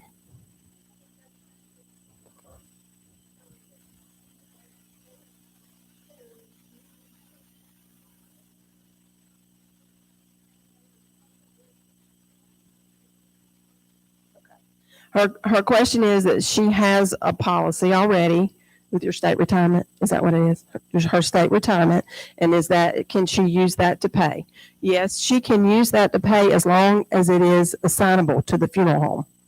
Now, a lot of times, depending on what kind of policy it is, the state of North Carolina's policies a lot of time are not assignable. So that's a question you might want to ask your benefit rep. But if it is assignable, then whoever your beneficiary is signs an assignment that says it's okay for them to pay the funeral home what we're owed. The rest goes to your beneficiary. So say, for instance, your policy is $50,000. Well, we're not taking $50,000. We're going to take whatever your cost is, and we don't get the rest. We don't need the rest. So you can assign that to the funeral home, but your price is not guaranteed. If we take an insurance policy that you already had, then it'll be whatever, and you live 20 more years, then what we're going to take out of the policy is whatever the cost is that day.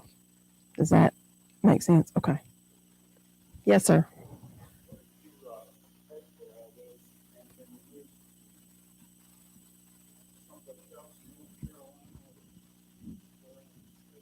Okay. His question is, if he pays here and then he moves, what happens to the money? So it's transferable wherever you go if you pay. So you never lose what you put in. What you do lose is that inflation proof part. Because if you say you move to Ohio to be close to kids, the funeral home in Ohio is not going to guarantee our price, as we would not guarantee theirs if it were coming the other way. So whatever is in there, we would work with that funeral home. They would send us a death certificate and a bill, and we'd pay them whatever they're owed. And then if there's any left, then our part of that, we would have to refund that to your estate. If there's not any left, then somebody's responsible for paying the difference. Does that help? Now, if you're within North Carolina, if you're within where we can get to you, and it's, cost effective for you or for your family to do that, we go get you. So, and then the other question tied to that, let me go ahead and answer that, is if you're traveling or you're visiting somebody somewhere and something happens, you have an event and you pass away, people ask me if you've already paid for your cremation with us or not. People say, do you bring me back here to be cremated? Typically, no. You would not. Your family would not want to pay to have you embalmed and put on a plane and shipped back to here for us to put you in a crematory. So we would tell you to choose a reputable company where you are and be cremated, and then do what you got to do after that. And the way in the back.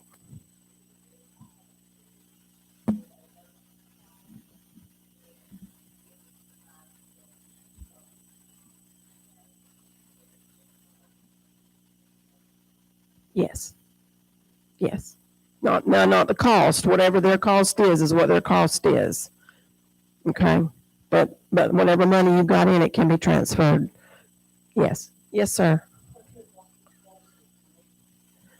Approximate cost of a cremation, and just like all the other folks, I can't speak to everybody else's, but ours, you're looking at $2,950 to in the $5,000 range, depending on what you pick. Whether you pick service or no service, or that's what I'm saying. If you out in the public, they call it direct cremation. We don't call ours direct cremation. So make sure you're comparing apples to apples.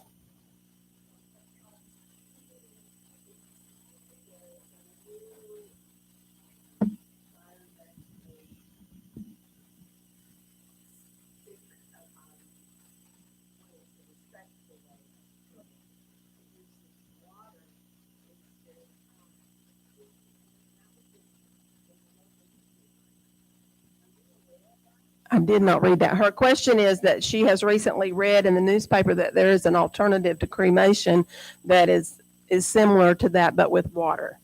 I do not, it's called hydrolysis. And that's about the extent of my knowledge, except that there is it's not just water. There's some chemicals that go with that.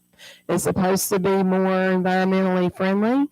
I don't know how it can be, because ash is ash, and all that's in that is you and what you were cremated with. So we do not have that, and there's only a few in the state who do. The last convention I went to, there was maybe 1 or 2 funeral homes in the state. I think because the equipment right now is very, very expensive, And so, but I think you'll see more of that as you go along. We have no plans for that I know of, but you never know. Jamie's always thinking, he's not telling, so you never know. Yes, sir.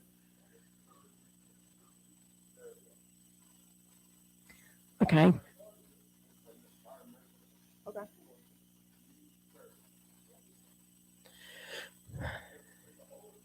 Yeah, pretty much. Yeah, pretty much. Typically, green burial just means that there's no embalming, no chemicals of any sort done to the body, and then you're put in either cremated and put in a biodegradable type container, or you're buried in something that's biodegradable. Pretty much. How's my time? What? You good? Okay, hang on. I'll get to you. No, you go ahead.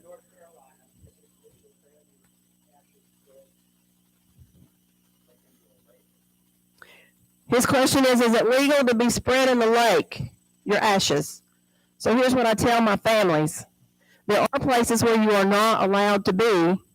However, and if you have a specific favorite place, I would, you could check with them. I know for one that the lake at Whispering Pines, you can put ashes there.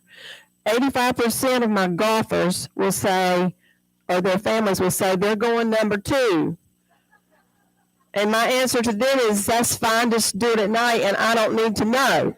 So and supposedly the other thing we tell people is that don't go by what you see in a movie on TV, because do you know how many, if you want to be scattered at the beach, do you know how many takes that movie had to do in order to get the beautiful scattering of the ashes that they got where they're not covered in ash? So we encourage, they really say in North Carolina they want you to be X number of miles off the coast, but I don't know that I've had anybody be arrested because they scattered where they weren't supposed to scatter. I would encourage you, if you want to be multiple places, to let us divide that for you so that your family's not opening and closing and reopening that container. That's a little bit traumatic. Let us separate that for you. Yes, sir.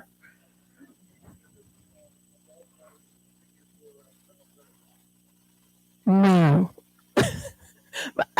And I'll tell you why. They're all different.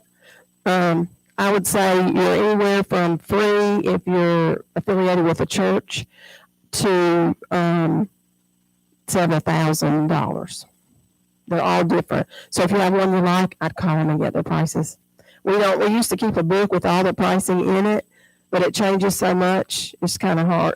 It's hard for us to keep up with. So we just encourage you to do your research with them, just like you would funeral home and a care facility.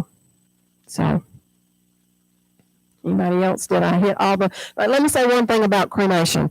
So, as far as in North Carolina, they allow you to authorize your own cremation before you die, and we encourage that, because here's what's happened. Here's what happens in the state of North Carolina. There's a very specific hierarchy of who can be our authorizing person. So here's what happens say it's husband and wife. Husband passes away. That's okay. I've got wife to be my authorizing person. Well, then my wife passes away and we've got 5 children. I need 5 signatures. Now the state says I can do majority, but our funeral home policy is we need 100%. Because if I have 3 that agree and 2 that don't, we don't really want to have to deal with that. That kind of holds things up a little bit. So we encourage you, if you don't want to pay, that's fine. I mean, we're happy to help you either way. But we do encourage you to start a file. We don't throw anything away, and do that cremation authorization so that it's on file. Yes, sir. You certainly can put it in your will, but that will is not opened and read until we're done. So, I mean, it's good to know that, make sure that got done, but we don't want to see your will. The people say, can I bring you the will? No, I don't want to see that. I don't want to know anything about what's in there. So, yeah. And ours is a legal document all funeral homes have to use for cremation.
Okay, here you go.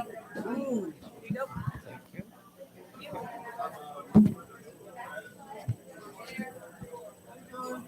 Oh, it's already on.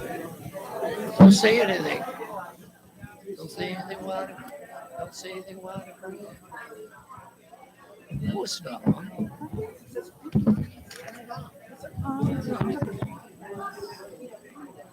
Oh, there's one right here too. All right, what time is it?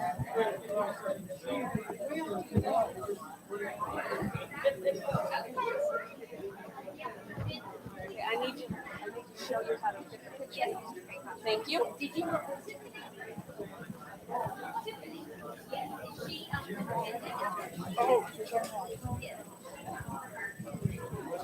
So here's the picture.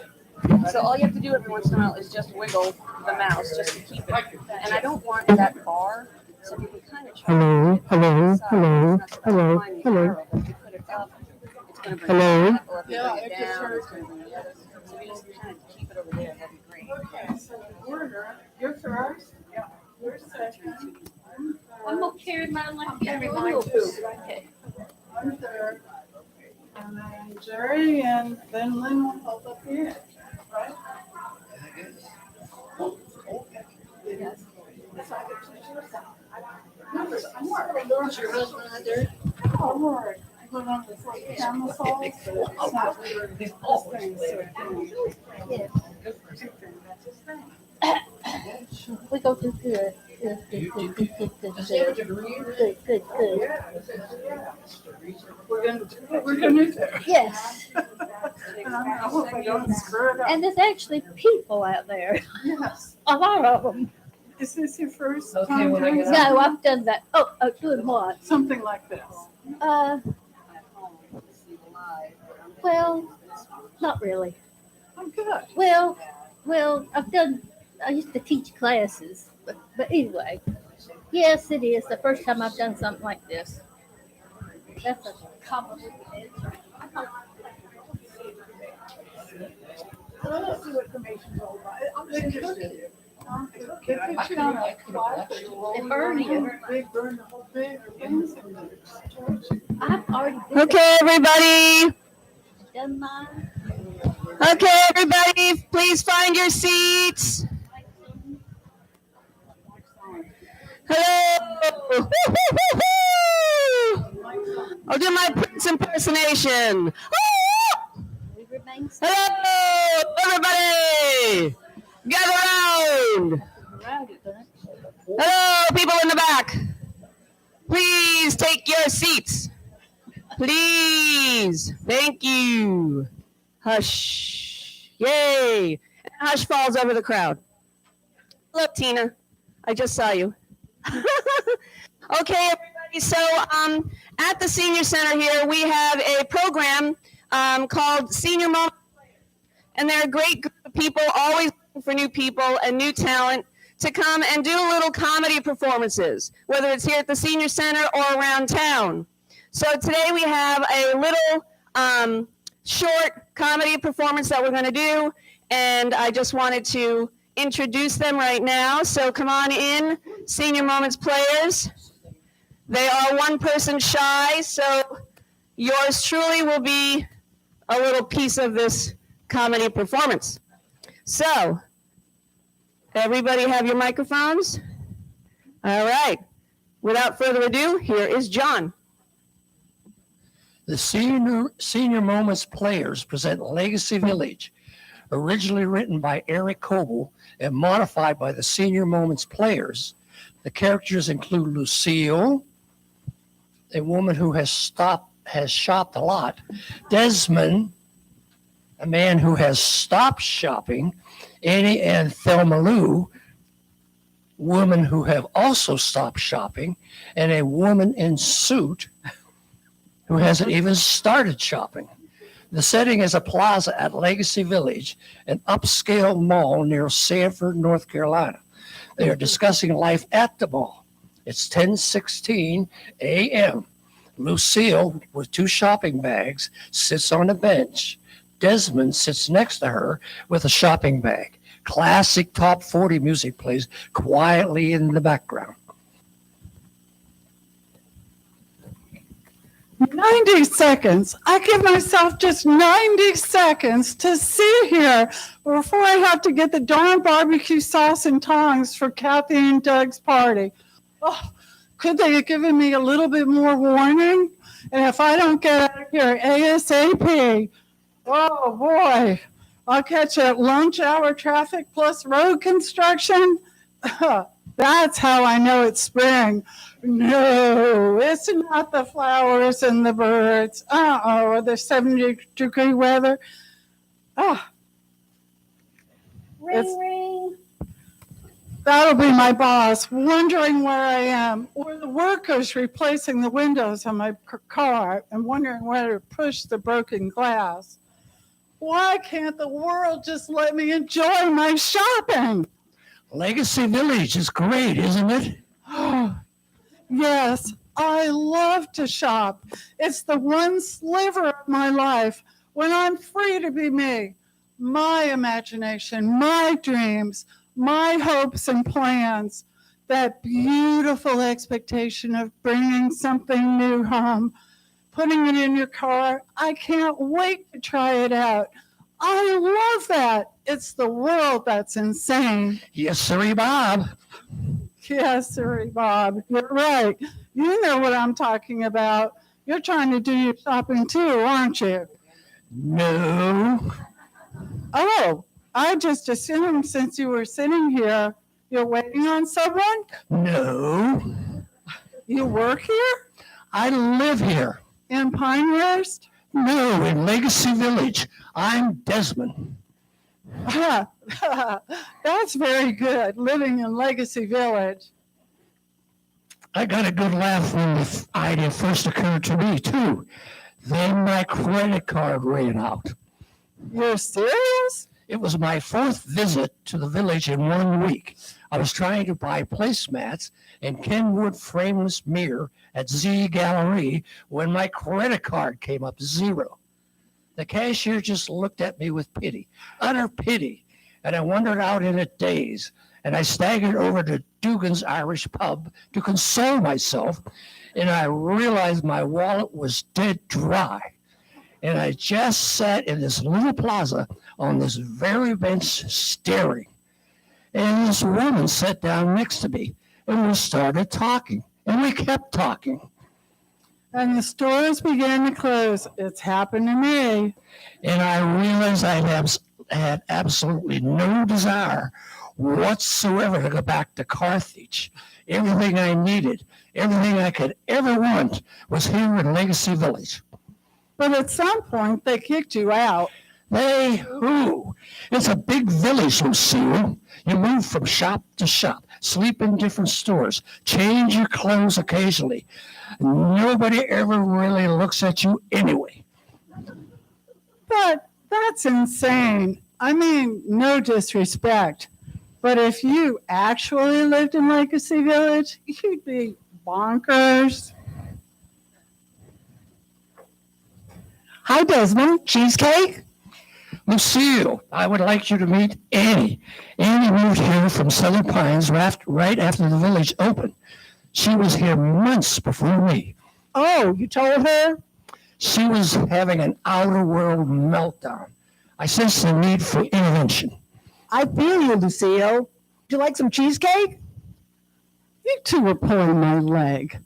When Desmond and I first met here on this bench, we went over and had a little Haagen-Dazs ice cream and Starbucks coffee, and I invited him back to my place, which that night was Elmo's Furniture.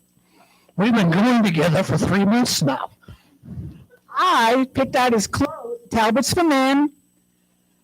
Lucille, you really should have a piece of cheesecake. It's still fresh. Did you pay for this? That's really funny. We haven't used money since I got here, have we? They have to throw out the unsold cheesecake after 2 days, and most places have to clear the kitchen every 3 hours. Beautiful, isn't it? Like one long buffet. But the fondue at Melting Pot begins to taste funny after about 40 minutes. Hey guys, what's happening? Hey, family. Thelma Lou, this is Lucille. We were just telling her about our life here. She needed a shopping intervention.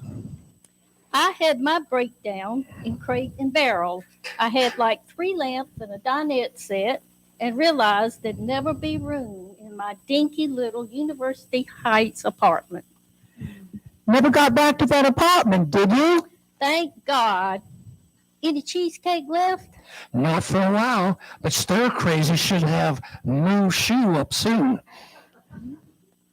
Atkins pierogies. They're brand new at Brio Tuscan Grill. Is she one of your tribe too? I beg your pardon? Actually, no, she's not. One of what tribe? Nothing. We were just playing a little game. Like people watching? Exactly. Oh, We're done playing it now. sorry. It's okay. You'll pick it up. I'm not going to be here long enough to pick it up. I couldn't live like this, completely cut off from the world. How cut off? We have books a million. We've got 8 major papers daily. And more books than you could ever read in a lifetime. Yeah, but if I see one more chicken soup for anyone's soul, I'm going to hurl. You can say that again. But I have to admit, I do have a fondness for Danielle Steele books. But living the way you do, the same buildings day after day, it'd be like a prison. And how much of the world do you see, Lucille? I'll bet you go from the same house on the same street to the same office and back, stopping at the same stores for the same supplies. Are you experiencing more of the world than we are? But what do? You have to do something. Why? Because you have to stay busy. Why? Because the world needs to keep going. We have to keep doing things. Are the things you're doing making you happy? Once you stop trying to live in both worlds, it frees up a huge amount of space in your life. Look, you can hardly see the outside world from here. There's a big stone wall between us and Cedar Road, and inside the wall is a wrought iron fence, and inside the fence are 2 lanes of traffic like a moat, and then more curbs, and then the village, safe and secure. And music. Your whole life has a soundtrack here. If you don't like the music in one store, go to another store. It even follows you outside. I was noticing that. Where does the music come from? Is it out of the trees and flowers? Who knows? It just is. Like the Garden of Eden. Everything is so clean. I can't tell you what a change that is from my old apartment. The only smells are disinfectant, perfumes, and new furniture. And the people are all clean too. And you see such diversity here, old and young, singles and families, all different classes. People who want furniture and people who only want accessories. Annie and I are actually going to have our children here. What? Can't you just see their little faces when they get into the demo rooms of Bombay Kids as their very own? We could never afford that on the outside world. But here, we've got the best of everything. And they'll be dressed in the best from Oshkosh and Talbots for Kids and eating at Cookies by Design. It's like being the first people on earth all over again. What are you guys on commission? No soliciting on the property, ma'am. I don't know if everyone in Pinehurst is like you all, but I'll tell you one thing. I thank God I live in Aberdeen. Lucille, now's your chance. Your car is waiting. Your chance to go back to your village. I'm going rock climbing at the sports store, and then I'm going to design another kitchen on the Expo computers. See you guys tomorrow. It was nice meeting you, Lucille. It was nice meeting you too. I'm parked over at the Giant Eagle. That's a nice parking lot. Nice view of the perimeter trees. You want us to walk you there? We don't have anywhere else we have to be. If I don't leave, my car will probably get towed. One less hassle. It was really important for us to find a village we could walk in. The important thing is for you to find a village you can live in once it stops being a lifestyle center. It starts being a life center. You get me a piece of cheesecake and I'll meet you over at the Ann Taylor Loft. The end.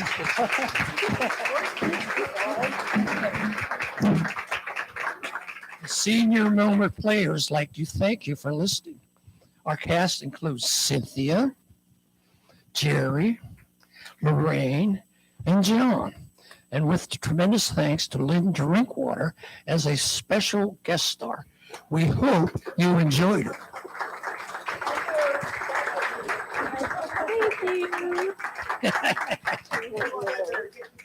Oh, yeah. Here we go. Hey, thanks, Al. Thank you, everybody. I thought this was the perfect, and Lorraine told me that this is the program they were working on. I said, well, how perfect is this? We're all looking for a legacy, whether it's in our own home or a CCIC or an assisted living. I thought this was very cute, and we thank you all for indulging us. And now as we move this out of the way, we have with us today Jennifer Garner from Garner Law Firm, and she's going to come here and speak about the powers of attorney and answer any of your questions. And then after she is finished, we will go ahead and do the raffle for the door prizes. And then as you leave, we'll give you the maps and the passports. And one final push for Senior Moments players, if you would like to be a member so that you don't have to see me and hear me up here, you just come on Thursdays at 11. So thank you very much. Thank you, Jennifer. Oh, thank you. I'm going to give some handouts now. Hey, everybody. Is this on? Is it on? Okay, great. Hold it. Let me make sure the green button is on. It's on. Yes, it's on. You just have to hold it close. All right, we'll give it a try. If you can't hear me, just raise your hand and I'll get closer to it. Okay, can't hear me already. All right. Okay, is that better? Okay, perfect. So I'm going to give you a quick rundown on a financial power of attorney, different from the healthcare power of attorney that you heard from hospice and palliative care. And the financial power of attorney, or what you might refer to as a business power of attorney, if you have one at home that you had your estate planning attorney draw, it may say durable power of attorney at the top. The law regarding financial powers of attorney in North Carolina was completely rewritten in 2018. It did not invalidate powers of attorney prior to that date. However, if you had your estate planning done prior to 2018, you may wish to take advantage of some of the options in the new form. And you can see your attorney about that. The financial business power of attorney, I recommend that it be separate from your healthcare power of attorney. Some attorneys do combine those together. I like for your healthcare power of attorney to be widely distributed, as was discussed earlier. So your healthcare power of attorney should be at the hospital, in the doctor's office, in the glove box of your car, and given to your alternates. But I really don't want your financial power of attorney distributed to all of those places. So my preference is to draft those separately for my clients. Your attorney may have a different preference. So who can sign a power of attorney? As long as you're over the age of 18, you can execute a power of attorney, and it's highly recommended that people do that. We never know what's going to happen in our lives and when we may be in an accident and unable to handle our own matters. You need to be of sound mind, and sound mind is a little different than what a doctor would consider to be sound mind. So you just always want to be careful to defer to the attorney's opinion on whether you or your loved one are of sound mind to execute that document. You basically just need to know who you are and who you want to help you, and a little bit about what you have and what would need to be managed. In North Carolina, when the 2018 statute was passed, it automatically made all powers of attorney signed after January 1st of 2018 durable. And that means that it survives your incapacity. So if you have a power of attorney prior to 2018, we always check it very carefully to be sure that it has durable language in it. Durable language is a specific statement or a specific statutory reference that says that you wish for this to continue after you no longer have capacity to act on your own. Most of us, that's the whole reason we want a financial power of attorney, is to make sure someone can take care of us when we can't take care of ourselves. You don't need witnesses in North Carolina for the financial power of attorney. However, in multiple other states, it does require that you have a witness or two witnesses on the document. So my personal preference within my office is to always have two witnesses as well as a notary present on the financial document in the event that my client moves or is spending significant period of time in another state. You do have to sign in front of a notary, and so there has to be at least you and a notary in the same room at the same time to properly execute the document. I find that simple and short is always what the clients ask for first, but we're attorneys, so it's not always simple and short. I am not a huge fan of the short form power of attorney. And the reason for that is because it doesn't go into detail and explain to you as the principal, the person signing the document, what powers you're giving away. And when someone accepts those powers and becomes your agent under that document, they also don't have any references to the specific powers that you've granted. Instead, the short form just lists categories. So it says, my agent can handle all of my real estate matters. My agent can handle my personal property matters. And it just gives you bullet points. If you have the short form, I encourage you to at least read the details in the statute that define each of those bullet points for you. But there's nothing wrong with either form. It's just a preference as to what you prefer to have. Gifting is a big issue in financial powers of attorney, especially for those of us that do elder law. So my practice in estate planning goes beyond just drafting the documents. It goes into how do you want to live the rest of your life? Where do you want to live the rest of your life? How do you want to be taken care of? And if you can't afford to pay for all of those things privately, what government programs might exist to help you out? And so a lot of days I spend time explaining to clients the Medicaid system or veterans benefits and things of that nature. In order to qualify for those programs or to preserve assets for your spouse, we usually have to incorporate gifting provisions into the financial power of attorney. So it is a good idea to take a peek at your financial power of attorney if you have one, and at least understand for yourself whether you have any gifting provisions in that or not. If it's simply a bullet point that says, I allow gifting, that would defer back to the statutory definition of gifting. In the past, that statutory definition was that someone could continue your pattern of gifting. So if I'm trying to preserve a house for a healthy spouse because we have a sick spouse in a nursing home, I need to get sick spouse's name off the deed of the house. So we have to gift it to the healthy spouse.